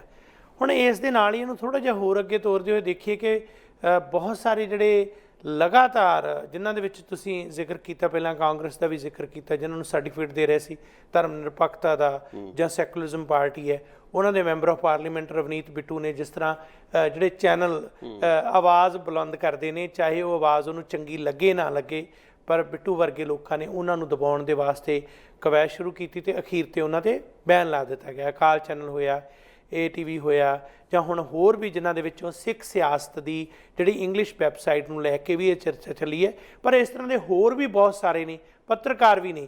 ਅੱਜ ਜਦੋਂ ਅਸੀਂ ਇਹ ਗੱਲ ਕਰ ਰਹੇ ਹਾਂ, ਅੱਜ ਦੀ ਤਾਰੀਖ ਤੱਕ ਜਿਹੜੀ ਸਾਰੀ ਡਿਵੈਲਪਮੈਂਟ ਹੈ ਉਹ ਦੱਸੋ। ਦੇਖੋ, ਗੱਲ ਇਸ ਤਰ੍ਹਾਂ ਕਿ ਜਿਹੜੀ ਪਿਛਲੇ ਪ੍ਰੋਗਰਾਮ 'ਚ ਵੀ ਆਪਾਂ ਜ਼ਿਕਰ ਕੀਤਾ ਸੀ ਇਸ ਦੇ ਬਾਰੇ ਕਿ ਜਿਹੜਾ 84 ਦਾ ਜਿਹੜਾ ਘੱਲੂਘਾਰਾ ਹੋਇਆ ਜੀ, ਉਸ ਨੂੰ ਹਰ ਸਾਲ ਜੂਨ ਦੇ ਪਹਿਲੇ ਹਫ਼ਤੇ ਦੁਨੀਆ ਭਰ 'ਚ ਯਾਦ ਕੀਤਾ ਜਾਂਦਾ। ਖਾਸ ਤੌਰ 'ਤੇ ਸਿੱਖ ਡਿਆਸਪੋਰਾ ਨੇ ਹਮੇਸ਼ਾ ਹੀ ਇਸ ਨੂੰ ਜਿਉਂਦਾ ਰੱਖਿਆ ਇਸ ਮੁੱਦੇ ਨੂੰ। ਇਸ ਗੱਲ ਨੂੰ ਲੈ ਕੇ ਇੰਡੀਅਨ ਸਟੇਟ ਨੂੰ ਤਕਲੀਫ ਰਹੀ ਹੈ ਹਮੇਸ਼ਾ। ਸੋ ਐਤਕੀ ਰਵਨੀਤ ਬਿੱਟੂ ਦੇ ਕਹਿਣ ਤੇ ਚਾਹੇ ਕੁਝ ਹੋਇਆ ਨਹੀਂ ਹੋਇਆ, ਪਰ ਸਵਾਲ ਇਹ ਪੈਦਾ ਹੁੰਦਾ ਕਿ ਕੀ ਉਹ ਭਾਰਤ ਤੋਂ ਗੱਲ ਨਹੀਂ ਉੱਠੀ? ਭਾਰਤ ਤੋਂ ਹੀ ਗੱਲ ਉੱਠੀ ਜਿਸ ਦੇ ਚਲਦਿਆਂ ਬਾਹਰ ਜਿਹੜੀਆਂ ਆਵਾਜ਼ਾਂ ਬੰਦ ਕੀਤੀਆਂ ਗਈਆਂ। ਸੋ ਅਕਾਲ ਚੈਨਲ ਨਾਲ ਜੋ ਹੋਇਆ, TV 84 ਨਾਲ ਜੋ ਹੋਇਆ, ਮੈਂ ਇਸ ਨੂੰ ਉਸ ਵੱਡੀ ਕਵਾਇਦ ਦਾ ਹਿੱਸਾ ਮੰਨ ਕੇ ਚੱਲਦਾ ਕਿ ਜਿੱਥੇ ਸਭ ਦੀ ਬੋਲਣ ਦੀ ਆਜ਼ਾਦੀ ਤੇ ਹਮਲੇ ਹੋ ਰਹੇ। ਪਰ ਕਿਉਂਕਿ ਇਹ ਕੇਸ ਜਿਹੜਾ ਹੈ ਇੱਕ ਵਿਲੱਖਣ ਕੇਸ ਇਸ ਕਰਕੇ ਹੈ ਕਿ ਇੱਕ ਉਹ ਟਾਈਮ ਹੈ, ਸੰਵੇਦਨਸ਼ੀਲ ਸਮਾਂ, ਜਦੋਂ ਸਿੱਖ ਭਾਈਚਾਰੇ ਦੇ ਲੋਕ ਇੱਕ ਅਫਸੋਸ ਵਿੱਚ ਡੁੱਬੇ ਹੁੰਦੇ ਆ ਜੀ। ਉਹ ਇੱਕ ਸੋਗਮਈ ਮਾਹੌਲ ਹੁੰਦਾ ਉਹਨਾਂ ਦਾ, ਉਹ ਯਾਦ ਕਰਦੇ ਹੋ ਉਸ ਦੁਖਾਂਤ ਨੂੰ। ਉਸ ਮੌਕੇ ਤੇ ਇਸ ਤਰ੍ਹਾਂ ਦੀਆਂ ਗੱਲਾਂ ਕਰਨਾ ਸਿੱਧੇ ਤੌਰ ਤੇ ਭਾਈਚਾਰੇ ਨੂੰ ਚੜਾਉਣ ਵਾਲੀ ਗੱਲ ਆ ਜੀ। ਔਰ ਇਸ ਮਾਮਲੇ 'ਚ ਇੰਡੀਅਨ ਸਟੇਟ ਦਾ ਕਰੈਕਟਰ ਇੱਕੋ ਜਿਹਾ ਰਿਹਾ, ਚਾਹੇ ਉਹ ਪਿਛਲੀ ਕਾਂਗਰਸ ਸਰਕਾਰ ਸੀ ਜਾਂ ਹੁਣ ਦੀ BJP ਹੁਕੂਮਤ ਹੈ, ਤੇ ਚਾਹੇ ਕਾਂਗਰਸ ਦਾ ਹੀ MP ਇਸ ਗੱਲ ਨੂੰ ਚੱਕ ਰਿਹਾ। ਬਿਲਕੁਲ, ਮਤਲਬ ਕਹਿਣ ਦਾ ਕਿ ਇਹਨੂੰ ਵੱਖਰਾ ਕਰਕੇ ਨਹੀਂ ਵੇਖ ਸਕਦੇ ਆਪਾਂ। ਸੋ ਇਹ ਬਹੁਤ ਇੱਕ ਮਾੜਾ ਰੁਝਾਨ ਹੈ ਕਿ ਕਿਸ ਤਰੀਕੇ ਨਾਲ ਉਹਨਾਂ ਚੈਨਲਾਂ ਦੀ ਆਵਾਜ਼ ਨੂੰ ਬੰਦ ਕੀਤਾ ਜਾ ਰਿਹਾ। ਖੱਬੀਆਂ ਤੇ ਰਣੋਂ ਵੀ ਚਾਹੀਦਾ ਕਿ ਵਿਸ਼ਾਲਤਾ ਵਿਖਾ ਕੇ ਇਸ ਦੀ ਵਿਰੋਧਤਾ ਕਰਨ, ਪਰ ਅਫਸੋਸ ਦੀ ਗੱਲ ਕਿ ਸਭ ਨੇ ਸਾਰੇ ਟੁਕੜਿਆਂ 'ਚ ਲੜਾਈ ਲੜ ਰਹੇ ਨੇ ਔਰ ਟੁਕੜਿਆਂ 'ਚ ਕੋਈ ਲੜਾਈ ਜਿੱਤੀ ਨਹੀਂ ਜਾ ਸਕਦੀ। ਹਾਂ, ਗਰੀਸ਼ ਕਨਾਡ ਵਰਗੇ ਜਿਹੜੇ ਐਕਟਿਵਿਸਟ ਸਨ, ਉਹਨਾਂ ਦੀ ਵੀ ਬਰਸੀ ਅਸੀਂ ਇਹਨਾਂ ਦਿਨਾਂ 'ਚ ਮਨਾ ਰਹੇ ਹਾਂ, ਉਹਨਾਂ ਨੂੰ ਯਾਦ ਕਰਦੇ ਹਾਂ। 1 ਸਾਲ ਪਹਿਲਾਂ ਸਾਡੇ ਵਿਚਕਾਰ ਨਹੀਂ ਰਹੀ, ਪਰ ਮੈਂ ਦੇਖਦਾ ਸੀ ਸ਼ਹਿਰੀ ਨੈਕਸਲਾਈਟ ਦਾ ਇੱਕ ਬੜਾ ਚਰਚਾ ਸਰਕਾਰ ਨੇ ਚਲਾਇਆ ਸੀ ਕਿ ਇਹ ਜਿਹੜੇ ਆ ਸ਼ਹਿਰੀ ਨਕਸਲਵਾੜੀ ਨੇ, ਇਹਨਾਂ ਨੂੰ ਜਿਹੜਾ ਇਹਨਾਂ ਦੀ ਸੋਚ ਨੂੰ ਅਸੀਂ ਦੇਖਦੇ ਹਾਂ, ਸਰਕਾਰ ਕਹਿੰਦੀ ਸੀ ਕਿ ਇਹ ਵੀ ਵੱਖਵਾਦੀ, ਦਹਿਸ਼ਤਗਰਦ ਨੇ, ਦੇਸ਼ ਵਿਰੋਧੀ ਨੇ, ਇੰਤਹਾ ਪਸੰਦ ਨੇ। ਸੋ ਉਦੋਂ ਉਹਨੇ ਆਪਣੇ ਗੱਲ ਦੇ ਵਿੱਚ ਬਕਾਇਦਾ ਫੱਟੀ ਪਾ ਕੇ ਇਹ ਗੱਲ ਕਿਹਾ ਕਿ ਮੈਂ ਵੀ ਉਹਨਾਂ 'ਚੋਂ ਹਾਂ। ਉਹ ਜਿਹੇ ਵਿਅਕਤੀ ਕਿੰਨੇ ਕੁ ਨੇ ਅੱਜ ਜਦੋਂ ਅਸੀਂ ਗੱਲ ਕਰ ਰਹੇ ਹਾਂ, ਅਸੀਂ ਗੱਲ ਕਰੀਏ ਮੀਡੀਏ ਦੀ, ਅਸੀਂ ਗੱਲ ਕਰੀਏ ਵੱਖ-ਵੱਖ ਫੀਲਡਸ ਦੀ, ਸਾਹਿਤ, ਲਿਟਰੇਚਰ, ਹਰ ਤਰ੍ਹਾਂ। ਸੋ ਇਸ ਸਮੇਂ ਜਿੰਨੀ ਕੁ ਲੋੜ ਹੈ, ਉਹਨਾਂ ਦੇ ਮੁਤਲਕ ਕੀ ਕਹਿਣਾ ਚਾਹੋਗੇ? ਦੇਖੋ, ਗੱਲ ਹੈ ਕਿ ਹੁਣ ਜਿਵੇਂ ਜਾਰਜ ਫਲੋਇਡ ਦੀ ਮੌਤ ਹੋਈ ਹੈ ਅਮਰੀਕਾ 'ਚ, ਉਸ ਤੋਂ ਲੈ ਕੇ ਬਾਲੀਵੁੱਡ ਦੀਆਂ ਹਸਤੀਆਂ ਨੇ ਵੀ ਕਾਫੀ ਕੁਝ ਕਿਹਾ। ਬਾਲੀਵੁੱਡ ਦੀ ਹਸਤੀਆਂ ਨੇ ਹੱਥੜੀ ਮਰ ਗਈ ਉਹਦੇ ਲਈ ਵੀ ਉਹ ਦੁਹਾਈਆਂ ਪਾਈਆਂ ਜੀ। ਪਰ ਤੁਹਾਡੇ ਆਪਣੇ ਮੁਲਕ 'ਚ ਮੁਸਲਮਾਨ ਰੋਜ਼ ਕੁੱਤਿਆਂ ਵਾਂਗ ਮਾਰੇ ਜਾ ਰਹੇ, ਕਦੇ ਤੁਸੀਂ ਬੋਲੇ ਨਹੀਂ ਅੱਜ ਤੱਕ। ਗਰੀਸ਼ ਕਰਨਾਡ ਦੀ ਖੂਬੀ ਇਹ ਸੀਗੀ, ਗਰੀਸ਼ ਕਰਨਾਡ ਕੋਈ ਮਾਓਇਸਟ ਨਹੀਂ ਸੀ, ਗਰੀਸ਼ ਕਰਨਾਡ ਨੇ ਹਥਿਆਰ ਨਹੀਂ ਚੁੱਕਿਆ ਹੋਇਆ। ਇੱਕ ਇਹਨਾਂ ਨੇ ਆਪਣੇ ਵੱਲੋਂ ਇੱਕ ਜਿਹੜਾ ਹੈ ਇੱਕ ਲੇਬਲ ਤਿਆਰ ਕੀਤਾ ਹੋਇਆ ਹੁਕੂਮਤ ਨੇ, ਕਿ ਜਿਹੜਾ ਬੰਦਾ ਸ਼ਹਿਰ 'ਚ ਬੈਠਾ, ਪੜ੍ਹਿਆ ਲਿਖਾ, ਜਿਹੜੀ ਥੋੜ੍ਹੀ ਜਿਹੀ ਬੁੱਧੀ ਉਹਦੀ ਕੰਮ ਕਰਦੀ ਆ, ਉਹ ਸਵਾਲ ਕਰਦਾ, ਸਵਾਲ ਕਰਨ ਦੀ ਸਮਰੱਥਾ ਰੱਖਦਾ, ਉਹਦਾ ਮੂੰਹ ਬੰਦ ਕਰਾਉਣ ਲਈ ਉਹ 'ਤੇ ਚੇਪੀ ਲਾ ਦਿਓ ਕਿ ਇਹ ਸ਼ਹਿਰੀ ਨਕਸਲੀ ਹੈ, ਤਾਂ ਜੋ ਉਹਦੀ ਬਦਨਾਮੀ ਹੋਵੇ, ਲੋਕ ਉਸ ਤੋਂ ਪਾਸੇ ਹੋ ਜਾਣ, ਅਤੇ ਉਸ ਦੇ ਖਿਲਾਫ ਇੱਕ ਕਵਾਇਦ ਚਲਾਉਣ ਲਈ ਇਸ ਕਿਸਮ ਦਾ ਕੰਮ ਕੀਤਾ ਗਿਆ। ਸੋ ਉਸ ਵੇਲੇ ਇੱਕ ਮੂਵਮੈਂਟ ਚੱਲੀ ਕੁਝ ਲੋਕਾਂ ਵੱਲੋਂ ਕਿ ਮੀ ਟੂ ਅਰਬਨ ਨਕਸਲ। ਉਸ ਵਿੱਚ ਜਿਵੇਂ ਸੁਭਾਵਿਕ ਤੌਰ 'ਤੇ ਗਰੀਸ਼ ਕਰਨਾਡ ਨਿਤਰੇ ਨੇ, ਹੱਥ 'ਚ ਫੱਟੀ ਲੈ ਕੇ ਖੜੇ ਹੋਏ ਕਿ ਮੈਂ ਵੀ ਅਰਬਨ ਨਕਸਲ ਹਾਂ। ਮਤਲਬ ਕਹਿੰਦਾ ਕਿ ਇੱਥੋਂ ਪਤਾ ਲੱਗਦਾ ਕਿ ਉਹ ਕਿੰਨੇ ਨਿਡਰ ਕਿਸਮ ਦੇ ਵਿਅਕਤੀ ਸੀਗੇ। ਉਹਨਾਂ ਨੇ ਕੋਈ ਸਮਝੌਤਾ ਨਹੀਂ ਕੀਤਾ, ਹਿੰਦੂਤਵੀ ਤਾਕਤਾਂ ਨੂੰ ਲੰਮੇ ਹੱਥੀਂ ਲਿਆ, ਉਸ ਦੇ ਖਿਲਾਫ ਬੋਲੇ, ਭਾਰਤ ਦੀ ਵੰਨ ਸੁਵੰਨਤਾ ਨੂੰ ਪਰਨਾਏ ਹੋਏ ਜੀ। ਔਰ ਉਹਨਾਂ ਦੇ ਵਿੱਚ ਚਿੱਕੜ ਬਹੁਤ ਸੁੱਟਿਆ ਗਿਆ, ਬਹੁਤ ਜ਼ਿਆਦਾ। ਇੱਥੋਂ ਤੱਕ ਕਿ ਇਹ ਵੀ ਅਸੀਂ ਸੁਣਦੇ ਹਾਂ ਕਿ ਜਿਨ੍ਹਾਂ ਲੋਕਾਂ ਨੇ ਗੌਰੀ ਲੰਕੇਸ਼ ਨੂੰ ਕਤਲ ਕੀਤਾ, ਉਹਨਾਂ ਦੇ ਨਿਸ਼ਾਨੇ ਤੇ ਗਰੀਸ਼ ਕਰਨਾਡ ਵੀ ਸੀ। ਹੋ ਸਕਦਾ ਗਰੀਸ਼ ਕਰਨਾਡ ਨਾਲ ਵੀ ਉਹੀ ਕੁਝ ਹੁੰਦਾ ਵਾਪਰਦਾ ਜੋ ਗੌਰੀ ਲੰਕੇਸ਼ ਨਾਲ ਹੋਇਆ। ਸੋ ਉਹਨਾਂ ਨੇ ਜਿਸ ਤਰੀਕੇ ਨਾਲ ਸ਼ਿੱਦਤ ਨਾਲ ਇਸ ਮੁੱਦੇ ਨੂੰ ਲਿਆ, ਚੈਲੰਜ ਦੇ ਤੌਰ 'ਤੇ ਸਟੇਟ 'ਚ ਅੱਖਾਂ 'ਚ ਅੱਖਾਂ ਪਾ ਕੇ ਆਪਣੇ ਆਪ ਨੂੰ ਕਿਹਾ ਮੈਂ ਅਰਬਨ ਨਕਸਲ ਹਾਂ, ਉਹੋ ਜਿਹੀਆਂ ਸ਼ਖਸੀਅਤਾਂ ਦੀ ਘਾਟ ਹਮੇਸ਼ਾ ਹੀ ਰਟਕਦੀ ਰਹੂਗੀ। ਸੋ ਜੇ ਬਾਕੀ ਸਟਾਰ ਵੀ ਇੱਦਾਂ ਸਮਝਣ, ਚਾਹੇ ਆਮਿਰ ਖਾਨ ਦੀ ਗੱਲ ਕਰੋ, ਸ਼ਾਹਰੁਖ ਖਾਨ, ਜਿਹੜੇ ਨਾਂ ਨੇ ਚਰਚਿਤ ਨਾਂ, ਉਹਦੇ ਨਾਲ ਲੋਕਾਂ ਨੂੰ ਇੱਕ ਆਸ ਦੀ ਮਤਲਬ ਇੱਕ ਆਸ ਮਿਲੂਗੀ ਉਹਨਾਂ 'ਚੋਂ ਕਿ ਇਹ ਉਹ ਲੋਕ ਨੇ ਜਿਨ੍ਹਾਂ ਦੀ ਫੋਲੋਇੰਗ ਬੜੀ ਹੈ, ਇਹ ਲੋਕਾਂ ਦੀ ਗੱਲ ਨੂੰ ਸਮਝਦੇ, ਲੋਕਾਂ ਨਾਲ ਖੜੇ, ਜੋਕਾਂ ਨਾਲ ਨਹੀਂ ਖੜੇ ਜੀ। ਇਸ ਕਿਸਮ ਦਾ ਉਹਨਾਂ ਨੂੰ ਕੋਈ ਐਗਜ਼ਾਮਪਲ ਸੈੱਟ ਕਰਨਾ ਪਊਗਾ, ਇਸ ਕਿਸਮ ਦੀ ਕੋਈ ਮਿਸਾਲ ਕਾਇਮ ਕਰਨੀ ਪਊਗੀ ਜੀ। ਉਹ ਗਿਰੀਸ਼ ਕਰਨਾਡ ਨੇ ਤਾਂ ਕਰਤੀ, ਉਹ ਆਪਣੀ ਵਿਰਾਸਤ ਪਿੱਛੇ ਛੱਡ ਗਏ, ਹੁਣ ਉਸ ਵਿਰਾਸਤ ਤੇ ਪਹਿਰਾ ਕੌਣ ਦਿੰਦਾ ਇਹ ਹੁਣ ਸਮਾਂ ਦੱਸੂਗਾ। ਇੱਕ ਮੈਂ ਸੋਚ ਰਿਹਾ ਸੀ ਕਿ ਕੈਨੇਡਾ ਦੇ ਵਿੱਚ ਅਸੀਂ ਦੇਖਦੇ ਹਾਂ ਕਿ ਬੇਸ਼ੱਕ ਨਸਲਵਾਦ ਇੱਥੇ ਵੀ ਹੈ, ਇਸ ਗੱਲ ਨੂੰ ਪ੍ਰਧਾਨ ਮੰਤਰੀ ਨੇ ਮੰਨਿਆ, ਇਹ ਮੰਨ ਕੇ ਉਹਨਾਂ ਨੇ ਇਸ ਤੇ ਆਪਣਾ ਬਿਆਨ ਵੀ ਦਿੱਤਾ। ਉਸ ਤੋਂ ਬਾਅਦ ਆਪਣਾ ਪ੍ਰਤੀਕਰਮ ਦਿੰਦਿਆਂ ਹੋਇਆਂ ਇੱਕ ਸਿੰਬੋਲਿਕ ਤੌਰ ਤੇ, ਜਿਵੇਂ ਕਿ ਸਭ ਨੇ ਦੇਖਿਆ ਦਰਸ਼ਕਾਂ ਨੇ, ਉਹਨਾਂ ਨੇ ਬਕਾਇਦਾ ਗੋਡਾ ਧਰਤੀ ਤੇ ਲਾ ਕੇ ਇਹ ਸਿੰਬਲ ਦਿੱਤਾ ਕਿ ਜਿਹੜਾ ਗੋਡਾ ਰੱਖਣਾ ਧੌਣ ਤੇ ਇਹ ਨਸਲਵਾਦ ਦਾ ਪ੍ਰਤੀਕ ਹੈ ਤੇ ਇਸ ਦੇ ਅਗੇਂਸਟ ਅਸੀਂ ਆਵਾਜ਼ ਬੁਲੰਦ ਕਰਦੇ ਹਾਂ। ਆਪਣੇ ਮੁਲਕ ਦੇ ਵਿੱਚ ਇਸ ਗੱਲ ਨੂੰ ਸਵੀਕਾਰ ਕੀਤਾ। ਬੇਸ਼ੱਕ ਪੋਲੀਟੀਕਲ ਤੌਰ ਤੇ ਕਿਸੇ ਦੇ ਮਤਭੇਦ ਹੋਣ, ਕੋਈ ਉਸ ਪਾਰਟੀ ਨੂੰ ਜਾਂ ਉਹਨਾਂ ਨੂੰ ਪਸੰਦ ਕਰਦਾ ਹੋਵੇ ਨਾ ਕਰਦਾ ਹੋਵੇ, ਪਰ ਉਹਨਾਂ ਦੀ ਇਸ ਪਹੁੰਚ ਨੂੰ ਅੱਜ ਦੁਨੀਆ ਭਰ ਦੇ ਵਿੱਚ ਬੜਾ ਅਹਿਮੀਅਤ ਦਿੱਤੀ ਜਾ ਰਹੀ ਹੈ। ਹੁਣ ਅਸੀਂ ਜਦੋਂ ਬਰਾਬਰ ਪੈਰਲਲ ਦੇਖਦੇ ਹਾਂ ਕਿ ਇੱਥੇ ਇਸ ਮੁਲਕ ਦੇ ਵਿੱਚ ਪ੍ਰਧਾਨ ਮੰਤਰੀ ਦੀ ਇਹ ਪਹੁੰਚ ਹੈ, ਉਹ ਇਸ ਨੂੰ ਪ੍ਰਗਟਾ ਰਹੇ ਨੇ, ਸਵੀਕਾਰ ਕਰ ਰਹੇ ਨੇ। ਦੂਸਰੇ ਪਾਸੇ ਭਾਰਤ ਦੇ ਵਿੱਚ ਜਦੋਂ ਅਸੀਂ ਦੇਖਦੇ ਹਾਂ ਪ੍ਰਸ਼ਾਸਨ ਦੀ, ਉੱਥੋਂ ਦੇ ਪ੍ਰਧਾਨ ਮੰਤਰੀ ਨਰਿੰਦਰ ਮੋਦੀ ਤੋਂ ਲੈ ਕੇ, ਜਾਂ ਸੂਬਿਆਂ ਦੇ ਵਿੱਚ ਪੰਜਾਬ ਦੀ ਗੱਲ ਕੈਪਟਨ ਅਮਰਿੰਦਰ ਸਿੰਘ ਤੋਂ ਲੈ ਕੇ, ਜਾਂ ਫਿਰ ਓਵਰਆਲ ਜਿਹੜਾ ਹੈ ਵੱਖ-ਵੱਖ ਹੋਰਨਾਂ ਪ੍ਰਾਂਤਾਂ ਦੇ ਵਿੱਚ ਰਾਜਸੀ ਸੱਤਾ ਤੇ ਕਾਬਜ਼ ਧਿਰਾਂ ਦੇ ਵੱਲੋਂ ਇਸ ਗੱਲ ਨੂੰ ਨਕਾਰਿਆ ਜਾਂਦਾ ਹੈ ਕਿ ਇੱਥੇ ਕੋਈ ਵਿਤਕਰਾ ਨਹੀਂ ਹੈ, ਇੱਥੇ ਨਸਲਵਾਦ ਨਹੀਂ ਹੈ, ਇੱਥੇ ਕੁਝ ਨਹੀਂ ਹੋ ਰਿਹਾ, ਇਹ ਸਿਰਫ ਪ੍ਰਾਪੋਗੰਡਾ ਹੋ ਰਿਹਾ, ਵਿਰੋਧੀਆਂ ਦਾ ਤਿਆਰ ਕੀਤਾ ਹੋਇਆ ਇੱਕ ਪ੍ਰਾਪੋਗੰਡਾ ਹੈ। ਕਿਉਂਕਿ ਮੈਂ ਤੁਹਾਨੂੰ ਛੋਟੀ ਜਿਹੀ ਮਿਸਾਲ ਦਿੰਦਾ, ਜਦੋਂ ਨਰਿੰਦਰ ਮੋਦੀ ਦਾ ਨਾਂ ਗੁਜਰਾਤ ਕਤਲੇਆਮ ਨਾਲ ਜੁੜਿਆ ਜੀ 2002 ਦੇ ਵਿੱਚ, ਤੇ ਅਮਰੀਕਾ ਨੇ ਕਈ ਸਾਲਾਂ ਤੱਕ ਮੋਦੀ ਤੇ ਰੋਕ ਲਾ ਕੇ ਰੱਖੀ ਜੀ ਕਿ ਉਹ ਵੀਜ਼ਾ ਲੈ ਕੇ ਅਮਰੀਕਾ ਨਹੀਂ ਆ ਸਕਦਾ। ਇੱਕ ਸਟੇਜ ਉੱਤੇ ਮਨਮੋਹਨ ਸਿੰਘ ਨੇ ਇਸ ਗੱਲ ਲਈ ਬੜਾ ਫਿਕਰਮੰਦੀ ਜ਼ਾਹਰ ਕੀਤੀ ਕਿ ਸਾਡੇ ਸੂਬੇ ਦੇ ਮੁੱਖ ਮੰਤਰੀ ਨੂੰ ਅਮਰੀਕਾ ਕਿਉਂ ਨਹੀਂ ਜਾਣ ਦਿੱਤਾ ਜਾ ਰਿਹਾ, ਅਸੀਂ ਇਸ ਦੇ ਖਿਲਾਫ ਹਾਂ। ਮਤਲਬ ਕਹਿੰਦਾ ਕਿ ਇਸ ਮੁੱਦੇ ਦੇ ਉੱਤੇ ਐਡਾ ਵੱਡਾ ਕਤਲੇਆਮ ਹੋਇਆ ਹੋਵੇ ਤੇ ਮਨਮੋਹਨ ਸਿੰਘ ਫਿਰ ਵੀ ਉਸ ਦੀ ਵਕਾਲਤ ਕਰ ਰਿਹਾ। ਇਹ ਆਪਣੇ ਆਪ 'ਚ ਗੱਲ ਸਭ ਕੁਝ ਦੱਸ ਜਾਂਦੀ ਹੈ ਕਿ ਜਿਹੜੇ ਭਾਰਤੀ ਲੀਡਰਸ਼ਿਪ ਹੈ ਕਿੱਥੇ ਖੜੀ ਹੈ, ਉਹ ਡਿਨਾਇਲ ਵਿੱਚ ਬੈਠੀ ਹੈ। ਇਹੀ ਉਹੀ ਮਨਮੋਹਨ ਸਿੰਘ ਹੈ ਜਿਹੜੇ 84 ਦੇ ਕਤਲੇਆਮ ਲਈ ਮਾਫੀ ਤਾਂ ਮੰਗਦੇ ਨੇ, ਪਰ ਉਹ ਮਾਫੀ ਕਿਸੇ ਕੰਮ ਦੀ ਹੈ ਨਹੀਂ ਜੀ, ਕਿਉਂਕਿ ਉਸ ਮਾਫੀ ਦੇ ਨਾਲ ਨਾਲ ਉਹ ਇਹ ਵੀ ਕਹਿ ਰਹੇ ਨੇ ਕਿ ਕਾਂਗਰਸ ਦਾ ਹੱਥ ਨਹੀਂ ਸੀਗਾ, ਜਗਦੀਸ਼ ਟਾਈਟਰ ਦਾ ਹੱਥ ਨਹੀਂ ਸੀਗਾ। ਫਿਰ ਬਾਬਾ ਜੀ ਮਾਫੀ ਤੁਸੀਂ ਕਿਹੜੀ ਗੱਲ ਦੀ ਮੰਗ ਰਹੇ ਹੋ? ਇਮਾਨਦਾਰੀ ਦੀ ਘਾਟ, ਪਾਰਦਰਸ਼ਤਾ ਦੀ ਘਾਟ, ਜਿਹੜੀ ਸ਼ੀਲਤਾ ਦੀ ਘਾਟ। ਸੋ ਇੱਕ ਡਿਨਾਇਲ ਵਿੱਚ ਬੈਠੇ ਕਿ ਇਹ ਇੱਕ ਦੁਬਿਧਾ ਫੈਲਾ ਰੱਖੀ ਕਿ ਕੋਈ ਹੋਇਆ ਹੀ ਨਹੀਂ, ਵਾਪਰਿਆ ਨਹੀਂ। ਇਹ ਬਹੁਤ ਵੱਡਾ ਇੱਕ ਲੋਕਾਂ ਨਾਲ ਖਿਲਵਾੜ ਹੋ ਰਿਹਾ ਉੱਥੇ। ਭਾਰਤ ਦਾ ਇਨਫੈਕਟ ਜਿਹੜੇ ਹਾਲਾਤ ਧਿਆਨ ਨਾਲ ਵੇਖੀਏ ਔਰ ਇਮਾਨਦਾਰੀ ਨਾਲ ਗੱਲ ਕਰੀਏ, ਜੋ ਭਾਰਤ ਦੇ ਹਾਲਾਤ ਨੇ ਉਸ ਦੀ ਅਸੀਂ ਅਮਰੀਕਾ ਕੈਨੇਡਾ ਨਾਲ ਤੁਲਨਾ ਵੀ ਨਹੀਂ ਕਰ ਸਕਦੇ ਜੀ। ਨੋ ਡਾਊਟ ਕੈਨੇਡਾ 'ਚ ਵੀ ਜ਼ਿਆਦਤੀਆਂ ਹੋ ਰਹੀਆਂ, ਨਸਲਵਾਦ ਹੋ ਰਿਹਾ, ਅਮਰੀਕਾ 'ਚ ਵੀ ਹੋ ਰਿਹਾ, ਇਸ ਗੱਲ ਨੂੰ ਕੋਈ ਡਿਨਾਈ ਨਹੀਂ ਕਰੂਗਾ। ਪਰ ਇੱਕ ਗੱਲ ਸਾਨੂੰ ਮੰਨਣੀ ਪੈਣੀ, ਇੱਥੋਂ ਦੇ ਸਿਆਸਤਦਾਨ ਫਿਰ ਵੀ ਇਸ ਨਾਲ ਜੇਰਾ ਰੱਖਦੇ ਕਿ ਹਕੀਕਤ ਦਾ ਸਾਹਮਣਾ ਕਰਨ ਲਈ ਤਿਆਰ ਨੇ। ਟਰੂਡੋ ਨੇ ਖੁਦ ਸਵੀਕਾਰ ਕੀਤਾ ਕਿ ਸਾਡੇ ਆਪਣੇ ਮੁਲਕ ਵਿੱਚ ਵੀ ਪੁਲਿਸ ਉੱਥੋਂ ਮੌਤਾਂ ਹੁੰਦੀਆਂ ਨੇ, ਜਿਵੇਂ ਇੱਕ ਮੂਲਵਾਸੀ ਲੜਕੀ ਦੀ ਪਿੱਛੇ ਮੌਤ ਹੋਈ ਹੈ, ਇਸ ਤੋਂ ਇਲਾਵਾ ਸਿਆਹ ਨਸਲ ਦੇ ਵਿਅਕਤੀ ਦੀ ਮੌਤ ਹੋਈ ਹੈ। ਮਤਲਬ ਉਸ ਗੱਲ ਨੂੰ ਸਵੀਕਾਰ ਕਰਦੇ ਹੋਏ ਉਹ ਨਿਖੇਧੀ ਕਰ ਰਹੇ ਜੀ। ਇਹ ਕੋਈ ਛੋਟੀ ਮੋਟੀ ਗੱਲ ਨਹੀਂ ਹੈ। ਕਾਮਾਗਾਟਾ ਮਰੂ ਦਾ ਦੁਖਾਂਤ ਹੋਇਆ, ਜਾਨਦਾਰੀ ਨਾਲ ਮੰਨਿਆ ਕਿ ਅਸੀਂ ਜ਼ਿਆਦਤੀ ਕੀਤੀ ਸੀ। ਈਵਨ ਹਾਰਪਰ ਨੇ ਵੀ ਮੰਨਿਆ। ਅਮਰੀਕਾ 'ਚ ਡੋਨਲਡ ਟਰੰਪ ਜੋ ਮਰਜ਼ੀ ਕਹੀ ਜਾਵੇ, ਉੱਥੇ ਫੌਜੀ ਜਰਨੈਲ ਤੇ ਖੜ ਗਏ ਨਾ ਹਿੱਕ ਤਾਣ ਕੇ ਅਸੀਂ ਨਹੀਂ ਫੌਜ ਘੱਲਣੀ। ਬਿਲਕੁਲ ਭਾਰਤ 'ਚ ਤਾਂ ਬਿਲਕੁਲ ਹੀ ਜਿਹਨੂੰ ਕਹਿੰਦੇ ਕਿ ਇਸ ਦੇ ਉਲਟ ਵਿਪਰੀਤ ਹਾਲਾਤ ਨੇ। ਉੱਥੇ ਤਾਂ ਬਿਲਕੁਲ ਹੀ ਆਵਾ ਉੱਤਿਆ ਹੋਇਆ, ਜੁਡੀਸ਼ਰੀ ਤੁਹਾਡੇ ਨਾਲ, ਪੁਲਿਸ ਤੁਹਾਡੇ ਨਾਲ, ਪ੍ਰਸ਼ਾਸਨ ਤੁਹਾਡੇ ਨਾਲ, ਮੀਡੀਆ ਤੁਹਾਡੇ ਨਾਲ, ਜਿਹੜਾ ਗੋਦੀ ਮੀਡੀਆ, ਬਾਲੀਵੁੱਡ ਤੁਹਾਡੇ ਨਾਲ।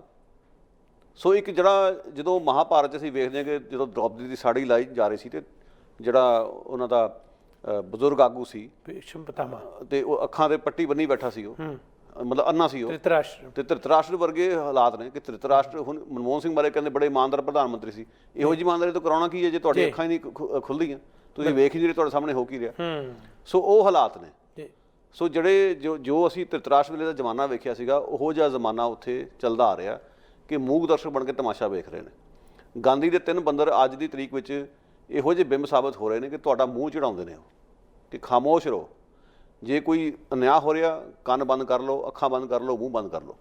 ਇਹ ਸਾਡੇ ਸੰਸਕਾਰ ਨੇ, ਇਹ ਹਕੀਕਤ ਹੈ ਹਿੰਦੁਸਤਾਨ ਦੀ। ਸੋ ਮੈਂ ਨਹੀਂ ਸਮਝਦਾ ਕਿ ਉਹਨਾਂ ਨੂੰ ਅਸੀਂ ਕੈਨੇਡਾ ਜਾਂ ਅਮਰੀਕਾ ਨਾਲ ਉਸਦੀ ਤੁਲਨਾ ਵੀ ਕਰ ਸਕਦੇ ਹਾਂ। ਜਿਵੇਂ ਕੰਟੀਨਿਊਟੀ ਇਸ ਗੱਲ ਦੀ ਰੱਖੀਏ ਇੱਥੇ ਕਿ ਜਦੋਂ ਪ੍ਰਧਾਨ ਮੰਤਰੀ ਮਨਮੋਹਨ ਸਿੰਘ ਇੱਕ CM ਨਰਿੰਦਰ ਮੋਦੀ ਦੇ ਸਬੰਧ ਦੇ ਵਿੱਚ ਅਮਰੀਕਾ ਦੇ ਵੀਜ਼ਾ ਰੱਦ ਕਰਨ ਦੀ ਪ੍ਰਕਿਰਿਆ ਨੂੰ ਨਿਖੇਧੀ ਕਰਦਾ ਤੇ ਉਹ ਇਨਡਾਇਰੈਕਟਲੀ ਜਿਸ ਤਰੀਕੇ ਨਾਲ ਆਪਣੇ ਮੁੱਖ ਮੰਤਰੀ ਦੀ ਪਿੱਠ ਤੇ ਖੜਦਾ, ਉਸੇ ਤਰ੍ਹਾਂ ਹੀ ਅਸੀਂ ਦੇਖਦੇ ਹਾਂ ਕਿ ਰਾਜੀਵ ਗਾਂਧੀ ਦੀ ਜਦੋਂ ਮਾਰਿਆ ਗਿਆ ਉਸ ਦਿਨ ਉਸ ਦੀ ਮ੍ਰਿਤੂ ਹੁੰਦੀ ਹੈ ਤੇ ਉਸ ਦਿਨ ਨੂੰ ਯਾਦ ਕਰਦਿਆਂ ਹੋਇਆਂ ਪ੍ਰਧਾਨ ਮੰਤਰੀ ਉਸ ਵਿਅਕਤੀ ਨੂੰ ਸ਼ਰਧਾਂਜਲੀ ਭੇਟ ਕਰਦਾ, ਟਵੀਟ ਕਰਦਾ ਤੇ ਉਸ ਟਵੀਟ ਦੇ ਵਿੱਚ ਉਹ ਇੱਕ ਤਰ੍ਹਾਂ ਉਸ ਦੀ ਜਿਹੜੀ ਹੈ ਪ੍ਰਸ਼ੰਸਾ ਜਾਂ ਸਿਫਤ ਜਾਂ ਉਸ ਨੂੰ ਕਰਦਾ। ਹਾਲਾਂਕਿ ਉਹੀ ਵਿਅਕਤੀ ਜਿਹੜਾ ਜਦੋਂ ਅਸੀਂ ਦੇਖਦੇ ਹਾਂ 1984 ਦੇ ਕਤਲੇਆਮ ਦੇ ਮੁਤਲਕ ਜੋ ਸਟੇਟਮੈਂਟ ਦਿੰਦਾ, ਉਹ ਕਹਿੰਦਾ ਵੱਡਾ ਦਰਖਤ ਦਿਖਦਾ, ਧਰਤੀ ਕੰਬਦੀ ਹੈ, ਉਹ ਜਸਟੀਫਾਈ ਕਰ ਰਿਹਾ। ਸੋ ਇਹ ਇੱਕ ਦੂਜੇ ਨੂੰ ਇਸ ਤਰ੍ਹਾਂ ਬਚਾਉਣਾ, ਹੁਣ ਵੀ ਜਦੋਂ ਅਸੀਂ ਦੇਖਦੇ ਹਾਂ ਕਿ 84 ਦੇ ਹਮਲੇ ਦੀ ਗੱਲ ਜਿਹੜੀ ਹੋਈ, ਉਸ ਦੇ ਵਿੱਚ ਬਿਉਂਤਬੰਦੀ ਕਰਨ ਵਿੱਚ ਕਿਹੜੇ ਮੁਲਕ ਸਨ। ਅੱਜ ਸਾਹਮਣੇ ਆ ਰਿਹਾ ਬਹੁਤ ਸਾਰੀਆਂ ਲਿਖਤਾਂ ਦੇ ਵਿੱਚ ਕਿ ਰੂਸ ਦੇ ਵਿੱਚ ਬਕਾਇਦਾ ਇਸ ਸਮੇਂ ਜਦੋਂ ਭਾਈਵਾਲੀ ਸੀ, ਉਸ ਦੀ ਇੱਕ ਤਰ੍ਹਾਂ ਪੁਸ਼ਤਪਨਾਹੀ ਪੂਰੀ ਕੀਤੀ ਗਈ, ਜਾਂ ਉਸ ਦੇ ਇੰਗਲੈਂਡ ਦੀ ਜਿਹੜੀ ਭੂਮਿਕਾ ਸੀ ਉਹ ਅੱਜ ਕਿਸੇ ਤੋਂ ਛੁਪੀ ਨਹੀਂ। ਪਰ ਅੱਜ ਦੀ ਫਿਰ ਹਕੂਮਤ ਉਹ ਆਪਣੇ ਵਿਰੋਧੀਆਂ ਨੂੰ ਬਚਾਉਣ ਲਈ ਕਿ ਇਹ ਉਸ ਦੀ ਚੁੱਕ ਚਾ ਕੇ ਕੀਤਾ ਗਿਆ ਹਮਲਾ, ਇਹ ਕਹਿ ਕੇ ਇੱਕ ਤਰੀਕੇ ਨਾਲ ਆਪਣੇ ਦੁਸ਼ਮਣ ਰਾਜਸੀ ਵਿਰੋਧੀਆਂ ਨੂੰ ਬਚਾ ਰਹੀ ਹੈ। ਕਹਿਣ ਦਾ ਭਾਵ ਕਿ ਸਟੇਟ ਦਾ ਜਿਹੜਾ ਕਰੈਕਟਰ ਹੈ, ਉਹ ਕਰੈਕਟਰ ਉੱਥੇ ਹੀ ਖੜਾ, ਚਾਹੇ ਕਾਂਗਰਸ ਹੈ ਤੇ ਚਾਹੇ ਬੀਜੇਪੀ ਹੈ। ਇਹ 'ਚ ਕੋਈ ਸ਼ੱਕ ਨਹੀਂ, ਪਰ ਮੈਂ ਇਸ ਤੋਂ ਪਹਿਲਾਂ ਇੱਕ ਗੱਲ ਹੋਰ ਐਡ ਕਰਨੀ ਚਾਹੁੰਦਾ। ਹਾਂਜੀ, ਸ਼ਾਇਦ ਤੁਹਾਡੇ ਲਈ ਵੀ ਦਿਲਚਸਪ ਹੋਵੇ ਜੀ। ਕਿ ਤੁਹਾਨੂੰ ਯਾਦ ਹੋਣਾ ਜਦੋਂ ਇਹ ਮੋਦੀ ਦੇ ਖਿਲਾਫ ਕਵਾਇਦ ਚੱਲੀ ਅਮਰੀਕਾ 'ਚ, ਕਿਸ ਨੂੰ ਵੀਜ਼ਾ ਨਾ ਦਿੱਤਾ ਜਾਵੇ। ਹਾਂਜੀ, ਸੋ ਭਾਰਤ ਵਿੱਚ ਵੀ ਕਵਾਇਦ ਚੱਲੀ ਸੀ। ਸੋ ਕੁਝ ਲੋਕਾਂ ਨੇ, ਐਕਟਿਵਿਸਟਾਂ ਨੇ ਸਾਈਨ ਕਰਵਾਏ ਸੀ ਵੱਖਰੇ ਐਮਪੀਜ਼ ਤੋਂ, ਜੀ। ਅਮਰੀਕਾ ਦੇ ਨਾਂ ਤੇ ਇੱਕ ਅਪੀਲ ਸੀ ਕਿ ਮੋਦੀ ਨੂੰ ਵੀਜ਼ਾ ਨਾ ਦਿਓ। ਹਾਂ, ਉਹਦੇ 'ਚ ਸੀਤਾਰਾਮ ਯੈਚੁਰੀ ਦਾ ਵੀ ਨਾਂ ਆਇਆ ਸੀਗਾ, ਜਿਹੜੇ ਸੀਪੀਐਮ ਦੇ ਆਗੂ ਨੇ। ਜੀ। ਤੇ ਸੀਤਾਰਾਮ ਯੈਚੁਰੀ ਦੇ ਬਾਅਦ 'ਚ ਇਹ ਕਹਿਣਾ ਸੀ ਕਿ ਮੈਂ ਤਾਂ ਸਾਈਨ ਕੀਤੇ ਨਹੀਂ, ਜਦੋਂ ਕਿ ਜਿਹਨਾਂ ਲੋਕਾਂ ਨੇ ਸਾਈਨ ਲਏ ਉਹ ਅੱਜ ਵੀ ਆਪਣੇ ਉੱਤੇ ਸਟੈਂਡ ਤੇ ਕਾਇਮ ਨੇ ਕਿ ਸਾਈਨ ਅਸੀਂ ਇਹਨਾਂ ਤੋਂ ਵੀ ਲਏ ਆ। ਪ੍ਰਭੂ ਸੱਤਾ ਦੇ ਮੁੱਦੇ ਤੇ ਆ ਕੇ ਉਹ ਬਿਲਕੁਲ ਠੋਸ ਹੋ ਕੇ ਬਹਿ ਗਏ ਜੀ ਕਿ ਪ੍ਰਭੂ ਸੱਤਾ ਦਾ ਸਵਾਲ ਹੈ, ਅਸੀਂ ਕਿਉਂ ਹਾੜੇ ਕੱਢੀਏ, ਅਮਰੀਕਾ ਦੇ ਵੀਜ਼ਾ ਦਿਓ ਜਾਂ ਨਾ ਦਿਓ। ਮੈਂ ਤਾਂ ਇਹੋ ਜਿਹਾ ਬਿਆਨ, ਕਹਿੰਦੇ ਮੈਂ ਸੁੱਤਾ ਪਿਆ ਮੈਨੂੰ ਉਠਾ ਕੇ ਕੋਈ ਕਹੂਗਾ ਤਾਂ ਵੀ ਨਹੀਂ ਦਊਂਗਾ। ਇਹ ਗੱਲਾਂ ਲੈਫਟ ਪਾਰਟੀਆਂ ਦੇ ਕਿਵੇਂ ਦਰਸਾਉਂਦੀਆਂ ਨੇ, ਤੁਸੀਂ ਇਸ ਦਾ ਵੀ ਅਨੁਮਾਨ ਲਾ ਕੇ ਵੇਖ ਲਓ ਕਿ ਕਿਸ ਤਰ੍ਹਾਂ ਉਹ ਮੁੱਖ ਧਾਰਾ ਦੀ ਪੋਲਿਟਿਕਸ ਕਿਵੇਂ ਚੱਲਦੀ ਹੈ। ਅਗਲੀ ਗੱਲ ਹੈ ਕਿ ਜਿਹੜਾ ਮੋਦੀ ਨੇ ਜੋ ਰਾਜੀਵ ਗਾਂਧੀ ਲਈ ਜੋ ਕੁਝ ਵੀ ਕਿਹਾ, ਉਹ ਤਾਂ ਇੱਕ ਬਹੁਤ ਨਿਗੂਣੀ ਜੀ ਗੱਲ ਆ। ਗੱਲ ਸਮਝਣ ਵਾਲੀ ਇਹ ਆ ਕਿ ਕਿਵੇਂ 84 ਤੇ 2002 ਦੇ ਕਤਲੇਆਮਾਂ ਨੂੰ ਫੁੱਟਬਾਲ ਬਣਾ ਕੇ ਦੋਨੇ ਪਾਰਟੀਆਂ ਇੱਕ ਦੂਜੇ ਦੇ ਖਿਲਾਫ ਖੇਡਦੀਆਂ ਵਰਦੀਆਂ ਆ ਰਹੀਆਂ। 2019 ਦੀ ਚੋਣ ਦੇ ਵਿੱਚ ਜਿਵੇਂ ਮੋਦੀ ਨੇ 84 ਦੇ ਕਤਲੇਆਮ ਦੇ ਮੁੱਦੇ ਨੂੰ ਬਹੁਤ ਬੁਲੰਦੀਆਂ ਤੱਕ ਚੁੱਕਿਆ, ਜੀ। ਈਵਨ ਟਵਿੱਟਰ ਹੈਂਡਲ ਦੇ ਵੀ ਉਸ ਨੂੰ ਜੀਨੋਸਾਈਡ ਕਿਹਾ ਗਿਆ, ਜੀ। ਕੋਈ ਕਸਰ ਨਹੀਂ ਛੱਡੀ ਉਹਨਾਂ ਨੇ। ਕਾਂਗਰਸ ਪਾਰਟੀ ਨੂੰ ਨੀਵਾਂ ਵਿਖਾਉਣ ਲਈ ਇਸ ਗੱਲ ਨੂੰ ਚੱਕਿਆ ਜਾਵੇ, ਹਵਾ ਦਿੱਤੀ ਜਾਵੇ। ਪਰ ਨਾਲ ਹੀ ਉਲਟ ਭਾਵੀ ਤਰੀਕੇ ਨਾਲ ਜਾ ਕੇ ਰਾਜੀਵ ਗਾਂਧੀ ਦੇ ਅੱਗੇ ਨਤਮਸਤਕ ਹੋਣਾ ਟਵਿੱਟਰ ਰਾਹੀਂ, ਜਾਂ ਨਾਨਾ ਜੀ ਦੇਸ਼ਮੁਖ ਨੂੰ ਭਾਰਤ ਦਾ ਖਿਤਾਬ ਦੇਣਾ। ਔਰ ਇੱਥੇ ਹੀ ਬਸ ਨਹੀਂ, ਜਿਹੜਾ ਜਸਟਿਸ ਮੁਰਲੀਧਰਨ ਜਿਹਨੇ ਸੱਜਣ ਕੁਮਾਰ ਨੂੰ ਟੰਗ ਦਿੱਤਾ 34 ਸਾਲਾਂ ਬਾਅਦ, ਜੀ, ਉਸ ਦਾ ਜਿਵੇਂ ਤਬਾਦਲੇ ਦਾ ਹੁਕਮ ਚਾੜਿਆ ਗਿਆ, ਕਿਉਂਕਿ ਸੀਏ ਦੇ ਜਿਹੜੇ ਪ੍ਰੋਟੈਸਟਰਾਂ ਦੇ ਹੱਕ 'ਚ ਭੁਗਤਿਆ ਜਿਹੜਾ ਦਿੱਲੀ ਦੇ ਵਿੱਚ ਜੱਜ ਸੀ। ਔਰ ਮੁਰਲੀਧਰਨ ਦੀ ਜਜਮੈਂਟ ਤੁਸੀਂ ਪੜ੍ਹ ਕੇ ਵੇਖੋ ਸੱਜਣ ਕੁਮਾਰ ਦੇ ਮਾਮਲੇ 'ਚ, ਉਹ ਸੱਜਣ ਕੁਮਾਰ ਦਾ ਗੱਲ ਸੀ ਵਧੀ ਰੱਖਦਾ ਆਪਣੀ। ਉਹ ਜਜਮੈਂਟ 'ਚ ਗੁਜਰਾਤ ਦੇ ਕਤਲੇਆਮ ਦਾ ਜ਼ਿਕਰ ਵੀ ਕਰਦਾ। ਹਾਂ, ਉੜੀਸਾ 'ਚ ਈਸਾਈਆਂ ਦੇ ਖਿਲਾਫ ਜਿਹੜਾ ਕਤਲੇਆਮ ਹੋਇਆ ਜਿਸ ਵਿੱਚ ਬੀਜੇਪੀ ਵਾਲੇ ਸ਼ਾਮਲ ਸੀ, ਜੀ, ਉਸ ਦੀ ਨਿਸ਼ਾਨਦੇਹੀ ਵੀ ਕਰਦਾ। ਸੋ ਉਸ ਤੋਂ ਤੁਸੀਂ ਜ਼ਾਹਿਰ ਤੌਰ 'ਤੇ ਵੇਖ ਸਕਦੇ ਹੋ ਕਿ ਉਹ ਜੱਜ ਲਿਹਾਜ਼ ਨਹੀਂ ਕਰ ਰਿਹਾ, ਉਹ ਨਾ ਕਾਂਗਰਸੀ ਦਾ ਹੱਥ ਠੋਕਾ ਨਾ ਬੀਜੇਪੀ ਦਾ ਹੱਥ ਠੋਕਾ। ਉਸਨੇ ਆਪਣੀ ਜੋ ਸਮਝਿਆ ਇਮਾਨਦਾਰੀ ਨਾਲ ਉਹਨੇ ਲਿਖ ਦਿੱਤਾ। ਔਰ ਉਸ ਵਿਅਕਤੀ ਨੇ ਪਹਿਲਾਂ ਹਾਸ਼ਿਮਪੁਰਾ ਕੇਸ ਵਿੱਚ ਜੋ ਕੁਝ ਵੀ ਸਰਕਾਰ ਦੀ ਭੂਮਿਕਾ ਸੀ ਉਸ ਦੇ ਖਿਲਾਫ ਵੀ ਜਜਮੈਂਟ ਦਿੱਤੀ ਹੈ। ਉਹ ਇਮਾਨਦਾਰੀ ਨਾਲ ਕੰਮ ਕਰ ਰਿਹਾ, 84 ਦੇ ਕਤਲੇਆਮ ਦੇ ਪੀੜਤਾਂ ਨੂੰ ਇਨਸਾਫ ਦਿਵਾ ਰਿਹਾ। ਜੀ। ਤੇ ਜਦੋਂ ਸੀਏ ਦਾ ਮਸਲਾ ਉੱਠਿਆ, ਬਹਾਨਾ ਬਣਾ ਕੇ ਉਸ ਦੇ ਤਬਾਦਲੇ ਦੇ ਹੁਕਮ ਚਾੜ ਦਿੱਤੇ ਗਏ। ਜੇ ਇਹਨਾਂ ਗੱਲਾਂ ਦੇ ਬਾਵਜੂਦ ਵੀ ਅੱਜ ਲੋਕ ਇਹ ਸੋਚਣ ਕਿ ਬੀਜੇਪੀ ਦਾ 84 ਦੇ ਕਤਲੇਆਮ ਵਿੱਚ ਕੋਈ ਹੱਥ ਵੀ ਨਹੀਂ ਸੀਗਾ, ਔਰ ਸਿਰਫ ਕਸੂਰ ਕਾਂਗਰਸ ਦਾ ਸੀਗਾ, ਔਰ ਕੁੰਭ ਕਰਨੀ ਨੀਂਦ ਸੁੱਤੇ ਰਹਿਣ, ਔਰ ਇੰਡੀਅਨ ਸਟੇਟ ਦੀ ਵੱਡੀ ਭੂਮਿਕਾ ਨੂੰ ਸਮਝਣ ਹੀ ਨਾ, ਤੇ ਫਿਰ ਇਸ ਤੋਂ ਵੱਡੇ ਅਫਸੋਸ ਦੀ ਗੱਲ ਹੋਰ ਕਿਹੜੀ ਹੋ ਸਕਦੀ। ਸੋ ਜਿਵੇਂ ਜਿਵੇਂ ਹੁਣ ਸਮਾਂ ਆ ਰਿਹਾ, ਅਸੀਂ ਦੇਖਦੇ ਹਾਂ ਕਿ ਇਸ ਵੇਲੇ ਕੋਵਿਡ-19 ਕਰਕੇ ਬਹੁਤ ਸਾਰੀਆਂ ਚੀਜ਼ਾਂ ਜਿਹੜੀਆਂ ਇਸ ਤਰ੍ਹਾਂ ਦੀਆਂ ਨੇ ਜਿਨ੍ਹਾਂ 'ਤੇ ਸੁਭਾਵਿਕ ਹੀ ਰੋਕ ਲੱਗ ਗਈ ਹੈ, ਜਿਨ੍ਹਾਂ 'ਚ ਉਦਾਹਰਨ ਦੇ ਇਹ ਹੈ ਕਿ ਇਕੱਠੇ ਹੋਣਾ ਵੱਡੀ ਤਾਦਾਦ ਦੇ ਵਿੱਚ ਇਹ ਗਲਤ ਹੈ, ਇਹਦੇ ਨਾਲ ਬਿਮਾਰੀ ਫੈਲ ਸਕਦੀ ਹੈ, ਜਾਂ ਇਸ ਤਰ੍ਹਾਂ ਹੋਰ ਕੋਈ ਨਾ ਕੋਈ ਪ੍ਰਤੀਕਰਮ ਕਰਨਾ ਜਨਤਕ ਰੂਪ ਦੇ ਵਿੱਚ ਉਸ ਨੂੰ ਰੋਕਿਆ ਜਾ ਰਿਹਾ।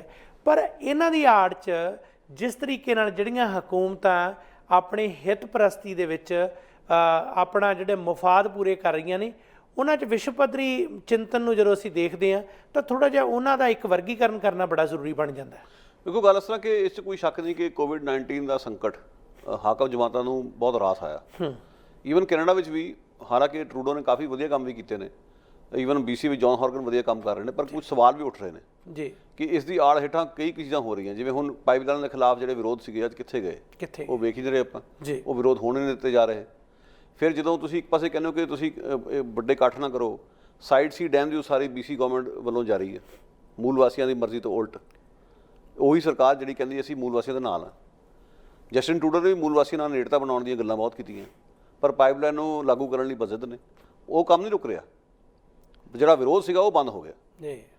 ਫਿਰ ਅੱਗੇ ਚੱਲਦੇ ਹਾਂ ਅਮਰੀਕਾ 'ਚ ਵੀ ਇਹ ਤਕਰੀਬਨ ਇਹੋ ਜਿਹੇ ਹਾਲਾਤ ਨੇ ਜੀ ਤੇ ਭਾਰਤ ਵਿੱਚ ਵੀ ਕੋਵਿਡ-19 ਦੇ ਬਹਾਨੇ ਦੇਖੋ ਤੁਸੀਂ ਇਹ ਲੋਕਾਂ ਨੂੰ ਕਹਿ ਸਕਦੇ ਹੋ ਘਰੇ ਬੈਠੋ, ਬਿਮਾਰੀ ਤੋਂ ਬਚਣਾ, ਮੰਨ ਲਈ ਗੱਲ ਤੁਹਾਡੀ। ਇਕੱਠ ਵੀ ਖਤਮ ਹੋ ਗਿਆ, ਧਰਨੇ ਵੀ ਚੱਕੇ ਗਏ, ਉੱਥੇ ਪੁਲਿਸ ਜਾ ਕੇ ਪੋਸਟਰ ਲਾ ਰਹੀ ਹੈ ਹਾਂ ਸੀਏ ਦੇ ਖਿਲਾਫ ਜਿਹੜੇ ਲਾਏ ਹੋਏ, ਜੀ। ਉਹਦਾ ਕੀ ਅਰਥ ਕੱਢਿਆ ਜਾਵੇ? ਉਹਦਾ ਅਰਥ ਇਹੀ ਕੱਢਿਆ ਜਾਊਗਾ ਨਾ ਕਿ ਇਸ ਪੂਰੇ ਸੰਕਟ ਦਾ ਫਾਇਦਾ ਸਰਕਾਰ ਚੁੱਕ ਰਹੀ ਹੈ ਬਿਲਕੁਲ ਕਿ ਲੋਕਾਂ ਦੇ ਚੇਤਿਆਂ 'ਚੋਂ ਵੀ ਗੱਲ ਕੱਢ ਦਿਓ, ਪੋਸਟਰ ਵੀ ਹਟਾ ਦਿਓ, ਗ੍ਰੈਫਿਟੀ ਵੀ ਪੂੰਝ ਦਿਓ। ਹੂੰ ਸ਼ਰਾਰਤ ਇਹ ਹੋ ਰਹੀ ਜਿਹੜੀ ਲੋਕਾਂ ਨੂੰ ਸਮਝਣੀ ਚਾਹੀਦੀ। ਜਿਹੜਾ ਥੋੜਾ ਫਰਕ ਹੈ ਭਾਰਤ ਦਾ ਤੇ ਅਮਰੀਕਾ ਕੈਨੇਡਾ ਦਾ, ਇੱਥੇ ਰੋਸ ਵਿਖਾਵੇ ਹੁਣ ਜਾਰਜ ਫਲਾਇਡ ਨੂੰ ਲੈ ਕੇ ਹੋਏ ਨੇ ਵੱਡੀ ਪੱਧਰ ਤੇ ਕੋਈ ਰੁਕਾਵਟ ਨਹੀਂ ਡਾਈ ਗਈ, ਜੀ ਚਿੰਤਾ ਜ਼ਰੂਰ ਜ਼ਾਹਰ ਕੀਤੀ ਗਈ ਹੈ ਡਾਕਟਰਾਂ ਵੱਲੋਂ, ਮਾਹਿਰਾਂ ਵੱਲੋਂ ਕਿ ਜਿਹੜੇ ਵੱਡੇ ਵੱਡੇ ਇਕੱਠ ਹੋ ਰਹੇ ਉਸ ਵਿੱਚ ਸਰੀਰਕ ਦੂਰੀ ਬਣਾ ਕੇ ਰੱਖਣਾ ਮੁਸ਼ਕਿਲ ਬਹੁਤ ਹੈ, ਬਿਮਾਰੀ ਨਾ ਫੈਲ ਜਾਵੇ। ਜਿਹੜੇ ਵੀ ਉੱਥੇ ਗਏ ਨੇ ਉਹ ਲੱਛਣਾਂ ਦੀ ਪਛਾਣ ਕਰਨ, ਜੇ ਲੱਛਣ ਉਹਨਾਂ 'ਚ ਪਾਏ ਗਏ ਡਾਕਟਰ ਕੋਲ ਜਾਣ। ਸੋ ਬਹੁਤ ਫਰਕ ਹੈ। ਹਾਂਜੀ ਉੱਥੇ ਤੁਸੀਂ ਕਿਸ ਤਰ੍ਹਾਂ ਕਰ ਰਹੇ ਹੋ, ਇੱਥੇ ਕਿਵੇਂ ਕਰ ਰਹੇ ਹੋ, ਇਸ ਨਿਤਾਰਾ ਹੋਣਾ ਚਾਹੀਦਾ। ਜਿਵੇਂ ਕਿ ਮੈਂ ਪਹਿਲਾਂ ਵੀ ਕਿਹਾ ਸੀ ਕਿ ਤਬਲੀਗੀ ਜਮਾਤ ਦੇ ਲੋਕਾਂ ਨਾਲ ਇਹ ਹੋ ਰਿਹਾ ਕਿ ਜਿਹੜੇ ਬਾਹਰੋਂ ਗਏ ਸੀਗੇ 10 ਸਾਲਾਂ ਦੀ ਰੋਕ ਲਾ ਦਿੱਤੀ ਗਈ, ਬਲੈਕ ਲਿਸਟ ਕਰ ਦਿੱਤਾ ਗਿਆ। ਜੀ ਜਿਹੜੇ ਨਮਸਤੇ ਟਰੰਪ ਲਈ ਸ਼ਾਮਲ ਹੋਣ ਗਏ ਸੀ ਉਹਨਾਂ ਵਾਸਤੇ ਕੋਈ ਇਹੋ ਜਿਹਾ ਕਾਨੂੰਨ ਨਹੀਂ। ਸੋ ਇਹ ਬੜਾ ਪੱਖਪਾਤ ਹੈ ਜਿਹੜਾ ਇਹ ਵਾਕਈ ਬਹੁਤ ਦਿੱਕਤ ਭਰਪੂਰ ਆ। ਸੋ ਜਦੋਂ ਅਸੀਂ ਕਰੋਨਾ ਦਾ ਹੁਣ ਨਾਂ ਲੈਂਦੇ ਹਾਂ, ਉਹਦੇ ਬਹਾਨੇ ਜਿਵੇਂ ਜੋ ਕੁਝ ਹੋ ਰਿਹਾ ਉਸ ਦੇ ਵਿੱਚ ਸਿਆਸੀ ਹਿੱਤਪ੍ਰਸਤੀ, ਮੀਡੀਆ ਦੇ ਪਾਬੰਦੀ, ਇਹ ਰੁਕਾਵਟਾਂ ਖੜੀਆਂ ਕਰ ਰਹੀਆਂ। ਹੁਣ ਇਸ ਤੋਂ ਅਗਲੀ ਗੱਲ ਇਹ ਹੈ ਕਿ ਆਮ ਲੋਕ ਜਿਹੜੇ ਨੇ, ਸਧਾਰਨ ਪੱਧਰ ਦੇ ਲੋਕ ਆ, ਉਹਨਾਂ ਦੀ ਚੇਤਨਾ ਕਿੱਥੇ ਖੜ ਗਈ ਹੈ ਹੁਣ ਜਾ ਕੇ। ਉਹ ਠੀਕ ਹੈ ਕਿ ਕੁਦਰਤੀ ਤੌਰ 'ਤੇ ਨਾ ਇਸ ਵੇਲੇ ਅਸੀਂ ਸੰਕਟ 'ਚ ਆ, ਜੇ ਉਹਨਾਂ ਨੂੰ ਮੀਡੀਆ ਦੱਸੇਗਾ ਨਹੀਂ, ਰੋਸ ਇਕੱਠ ਉਹ ਕਰ ਨਹੀਂ ਸਕਦੇ, ਆਪਣੇ ਭਾਵਾਂ ਨੂੰ ਵਿਅਕਤ ਕਰ ਨਹੀਂ ਸਕਦੇ, ਜਦੋਂ ਸਰਕਾਰ ਜਿਸ ਚੈਨਲ ਜਾਂ ਮਾਧਿਅਮ ਰਾਹੀਂ ਜੋ ਪਰੋਸ ਕੇ ਦੇਗੀ ਉਹ ਉਹਨਾਂ ਨੂੰ ਮਿਲੇਗਾ, ਤਾਂ ਫਿਰ ਉਸ ਤੋਂ ਬਾਅਦ ਹਾਲ ਕੀ ਹੋਏਗਾ? ਆਉਂਦੇ ਸਮੇਂ ਦੇ ਕਿਹੋ ਜਿਹੇ ਜਿਹੜੀਆਂ ਕਿਆਸਰਾਈਆਂ ਜਾਂ ਅੰਦੇਸ਼ੇ ਹੋ ਸਕਦੇ ਨੇ? ਦੇਖੋ ਜਿਨ੍ਹਾਂ ਲੋਕਾਂ ਕੋਲ ਥੋੜੀ ਬਹੁਤ ਸਮਰੱਥਾ ਹੈ, ਹਾਂਜੀ, ਜਿਵੇਂ ਕਿ ਮੈਂ ਸਮਝਦਾ ਕਿ ਚੈਨਲ ਪੰਜਾਬੀ ਦੀ ਐਗਜ਼ਾਮਪਲ ਲੈ ਲਓ, ਜਾਂ ਤੁਹਾਡਾ ਆਪਣਾ ਮੰਚ ਆਵਾਜ਼ੇ ਪੰਜਾਬ, ਜੀ ਜੀ, ਰੇਡੀਓ ਪ੍ਰੋਗਰਾਮ, ਫੇਸਬੁੱਕ, ਜੀ, ਟਵਿੱਟਰ, ਜਿਹੜੇ ਲੋਕ ਜਿਹੜੇ ਇਹਨਾਂ ਸੁਵਿਧਾਵਾਂ ਨੂੰ ਇਸਤੇਮਾਲ ਕਰਦੇ ਆ ਜੀ, ਜਾਂ ਸਮਰੱਥਾ ਰੱਖਦੇ, ਉਹ ਉਹਨਾਂ ਲੋਕਾਂ ਦੀ ਆਵਾਜ਼ ਬਣ ਸਕਦੇ ਜਿਨ੍ਹਾਂ ਕੋਲ ਆਪਣੇ ਕੋਲ ਕੋਈ ਮੰਚ ਨਹੀਂ। ਬਿਲਕੁਲ। ਉਹਨਾਂ ਨੂੰ ਘੱਟੋ ਘੱਟ ਉਹਨਾਂ ਦੇ ਸਰੋਕਾਰਾਂ ਬਾਰੇ ਜੋ ਵੀ ਹਾਲਾਤ ਨੇ ਲੋਕਾਂ ਦੇ ਚੇਤਿਆਂ ਵਿੱਚ ਉਹਨਾਂ ਗੱਲਾਂ ਨੂੰ ਜਿਉਂਦਾ ਰੱਖਿਆ ਜਾਵੇ। ਬਿਲਕੁਲ ਸਹੀ। ਸਮੇਂ-ਸਮੇਂ ਤੇ ਨਿਸ਼ਾਨਦੇਹੀ ਕੀਤੀ ਜਾਵੇ ਕਿ ਆਹ ਮਸਲਾ ਹੈ, ਸਮੇਂ-ਸਮੇਂ ਤੇ ਸਰਕਾਰ ਨੂੰ ਐਕਸਪੋਜ਼ ਕੀਤਾ ਜਾਵੇ। ਜੀ, ਇਹ ਤਾਂ ਕੰਮ ਜਾਰੀ ਰਹਿ ਸਕਦਾ, ਜੀ, ਕੋਈ ਵੱਡੀ ਗੱਲ ਵੀ ਨਹੀਂ। ਜ਼ੂਮ ਦੀ ਟੈਕਨੋਲੋਜੀ ਇਸਤੇਮਾਲ ਕਰ ਲਓ, ਸਕਾਈਪ ਇਸਤੇਮਾਲ ਕਰ ਲਓ, ਹੋਰ ਬੜਾ ਕੁਝ ਹੈ। ਬਿਲਕੁਲ। ਪਰ ਬਿਲਕੁਲ ਹੀ ਘਰੇ ਬਹਿ ਜਾਓ, ਉਹ ਗੱਲ ਠੀਕ ਨਹੀਂ। ਸਾਨੂੰ ਇਸ ਗੱਲ ਦਾ ਫਖਰ ਹੈ, ਅਸੀਂ ਜਿਹੜਾ ਗਰੁੱਪ ਖੜਾ ਕੀਤਾ IAPI, ਅਸੀਂ ਜ਼ਰੂਰ ਉੱਥੇ ਕਾਰ ਰੈਲੀਆਂ ਕੱਢੀਆਂ, ਇੰਡੀਅਨ ਕੌਂਸਲੇਟ ਦੇ ਬਾਹਰ ਵੀ, ਭਾਰਤੀ ਵੀਜ਼ਾ ਦਫ਼ਤਰ ਦੇ ਬਾਹਰ ਵੀ, ਵੱਖਰੇ ਮੁੱਦਿਆਂ ਦੇ ਉੱਤੇ ਕੋਸ਼ਿਸ਼ ਕੀਤੀ ਕਿ ਗਰੁੱਪ ਛੋਟਾ ਹੋਵੇ, ਸਰੀਰਕ ਦੂਰੀ ਬਣੀ ਰਵੇ, ਬਿਮਾਰੀ ਫੈਲਣ ਦਾ ਖਤਰਾ ਨਾ ਹੋਵੇ। ਜ਼ਿੰਮੇਵਾਰੀ ਲੈ ਕੇ ਤੁਸੀਂ ਕੁਝ ਵੀ ਕਰ ਸਕਦੇ ਹੋ ਜੀ। ਜੇ ਇਹ ਵੀ ਬੰਦ ਹੋ ਗਿਆ ਤਾਂ ਘੱਟੋ ਘੱਟ ਫੇਸਬੁੱਕ ਤਾਂ ਹੈ, ਸੋਸ਼ਲ ਮੀਡੀਆ ਤਾਂ ਹੈ। ਜੇ ਪਾਸ਼ ਨੇ ਕਿਹਾ ਸੀ ਅਸੀਂ ਲੜਾਂਗੇ ਸਾਥੀ, ਮਤਲਬ ਸਾਡੇ ਕੋਲ ਸਾਰੇ ਹੀਲੇ ਵਸੀਲੇ ਮੁੱਕ ਵੀ ਜਾਣ, ਅਖੀਰਲੇ ਪੜਾਅ ਤੱਕ ਆਪਾਂ ਲੜਦੇ ਰਹਿਣਾ। ਜਿਹੜੇ ਸਾਡੇ ਕੋਲ ਘੱਟ ਤੋਂ ਘੱਟ ਵੀ ਕੋਈ ਸੁਵਿਧਾ ਹੋਏਗੀ ਉਸ ਦਾ ਫਾਇਦਾ ਚੁੱਕਿਆ ਜਾਵੇ। ਘੱਟੋ ਘੱਟ ਉਹਨਾਂ ਲੋਕਾਂ ਦੀ ਆਵਾਜ਼ ਬਣੋ ਜਿਹੜੇ ਆਪਣੀ ਲੜਾਈ ਆਪ ਨਹੀਂ ਲੜ ਸਕਦੇ। ਸੋ ਇੱਕ ਇਹਦੇ 'ਚ ਇਹ ਵੀ ਗੁਰਪ੍ਰੀਤ ਗੱਲ ਹੈ ਕਿ ਜਿਨ੍ਹਾਂ ਲੋਕਾਂ ਦੇ ਖਿਲਾਫ ਕੇਸ ਹੁਣ ਦਰਜ ਕਰ ਲਏ ਗਏ, ਹੁਣ ਮੈਂ ਇੱਕ ਬੜੀ ਦਿਲਚਸਪ ਗੱਲ ਸਾਹਮਣੇ ਆਉਂਦੀ ਹੈ ਕਿ ਇੱਕ ਪਾਸੇ ਜਿਹੜੇ ਵਿਅਕਤੀ ਜਿਨ੍ਹਾਂ ਦੇ ਉੱਪਰ ਕੋਈ ਹਥਿਆਰਬੰਦ ਸੰਘਰਸ਼ ਦਾ ਕੋਈ ਸਿੱਧਾ ਦੋਸ਼ ਨਹੀਂ, ਸਿਰਫ ਉਹ ਪ੍ਰੋਟੈਸਟ ਕਰ ਰਹੇ ਸਨ ਯੂਨੀਵਰਸਿਟੀਆਂ ਦੇ ਪੱਧਰ 'ਤੇ, ਉਹਨਾਂ 'ਚੋਂ ਇਹ ਔਰਤ ਜਿਹੜੀ ਗਰਭਵਤੀ ਹੈ ਜਿਸ ਦੇ ਬਾਰੇ ਜ਼ਿਕਰ ਕਰਕੇ ਹਟਿਆ, ਹਾਂਜੀ, ਉਹਨਾਂ ਨੂੰ ਤਾਂ ਜਿਸ ਤਰ੍ਹਾਂ ਜੇਲ੍ਹ 'ਚ ਬੰਦ ਕੀਤਾ ਗਿਆ। ਦੂਸਰੇ ਪਾਸੇ ਸਰਕਾਰ ਦੀਆਂ ਅੱਖਾਂ ਦੇ ਜਿਹੜੇ ਤਾਰੇ ਨੇ, ਅਸੀਂ ਸਿੱਧੂ ਮੂਸੇਵਾਲੇ ਦੀ ਪਿਛਲੀ ਵਾਰੀ ਵੀ ਗੱਲ ਕੀਤੀ, ਦੇਖੋ ਉਹ ਪੰਜਾਬ ਦੇ ਵਿੱਚ ਪੁਲਿਸ ਦੇ ਸਾਹਮਣੇ ਉਹ ਜਿਸ ਨੂੰ ਲੋੜੀਂਦਾ ਕਿਹਾ ਗਿਆ, ਜਿਹੜਾ ਕਿ ਜਿਸ 'ਤੇ ਕੇਸ ਦਰਜ ਨੇ, ਜਿਸ ਨੇ ਜ਼ਮਾਨਤ ਦੇ ਵਾਸਤੇ ਕੋਈ ਅਰਜ਼ੀ ਤੱਕ ਨਹੀਂ ਦਿੱਤੀ, ਉਹ ਜਾ ਕੇ ਇੱਕ ਸਟਾਪ 'ਤੇ ਰੁਕਦਾ, ਉਹਨੂੰ ਕਹਿੰਦੇ ਵੀ ਤੂੰ ਜਿਹੜਾ ਤੇਰਾ ਚਲਾਨ ਇੱਕ ਨਿੱਕਾ ਜਿਹਾ ਜਿਹੜਾ ਕੱਟਣ ਦੇ ਵਾਸਤੇ ਉਹਨੂੰ ਖੜਾ ਕੀਤਾ ਜਾਂਦਾ, ਤੇ ਉਸ ਦੇ ਉਲਟ ਜਿਹੜਾ ਵਕੀਲ ਹੈ ਉਹ ਪੁਲਿਸ ਵਾਲੇ ਨੂੰ ਫੋਨ ਕਰਦਾ ਕਿ ਇਹ ਵਿਅਕਤੀ ਤੁਹਾਡੇ ਕੋਲ ਆ, ਇਹਨੂੰ ਗ੍ਰਿਫਤਾਰ ਕਰੋ। ਉਹ ਕਹਿੰਦੇ ਜੀ ਉੱਪਰੋਂ ਹੁਕਮ ਨਹੀਂ ਆਏ।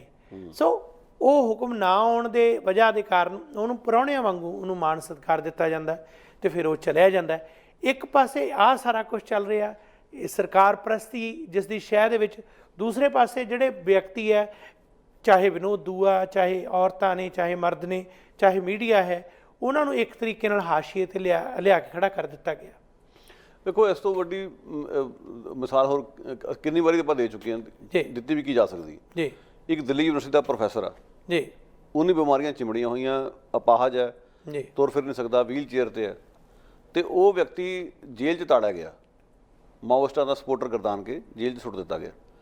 ਲੋਕਾਂ ਨੇ ਅਪੀਲਾਂ ਕੀਤੀਆਂ ਕਿ ਇਸ ਸਮੇਂ ਬਿਮਾਰੀ ਦਾ ਸੰਕਟ ਚੱਲ ਰਿਹਾ, ਉਹਨੂੰ ਬਾਹਰ ਕੱਢਿਆ ਜਾਵੇ। ਇੱਥੋਂ ਤੱਕ ਗੁਰਵਿੰਦਰ ਸਿੰਘ ਜੀ, ਤੁਸੀਂ ਸ਼ਾਇਦ ਫੋਲੋ ਕੀਤਾ ਹੋਵੇ ਇੱਕ ਹੋਣਹਾਰ ਨੌਜਵਾਨ ਪੰਜਾਬ ਦਾ, ਹਾਂਜੀ, ਯਸ਼ਵੀਰ ਗੋਇਲ, ਜੀ, ਜਿਹੜਾ ਕਿ ਬੋਲ ਨਹੀਂ ਸਕਦਾ, ਸੁਣ ਨਹੀਂ ਸਕਦਾ, ਤੇ ਉਸ ਬੱਚੇ ਨੇ ਇਹਨਾਂ ਸਮੱਸਿਆਵਾਂ ਦੇ ਬਾਵਜੂਦ ਬਹੁਤ ਮੱਲਾਂ ਮਾਰੀਆਂ। ਉਹਨੇ ਚੈਸ ਦੇ ਵਿੱਚ, ਇਨਫੋਰਮੇਸ਼ਨ ਟੈਕਨੋਲੋਜੀ ਦੇ ਵਿੱਚ, ਬੈਡਮਿੰਟਨ ਆਦਿ ਵਿੱਚ ਕਾਫੀ ਨਾਮਣਾ ਖੱਟਿਆ, ਜੀ, ਜਿਸ ਦੇ ਚਲਦਿਆਂ ਉਸ ਨੂੰ ਭਾਰਤ ਸਰਕਾਰ ਵੱਲੋਂ ਬੜਾ ਵੱਡਾ ਪੁਰਸਕਾਰ ਦਿੱਤਾ ਗਿਆ, ਮਤਲਬ ਯੂਥ ਲੀਡਰਸ਼ਿਪ ਵਾਸਤੇ, ਜੀ, ਉਹ ਵੀ ਜਦੋਂ ਅਪੰਗਤਾ ਨੂੰ ਪਰਨਾਏ ਹੋਏ ਦਿਨ ਦੇ ਉੱਤੇ।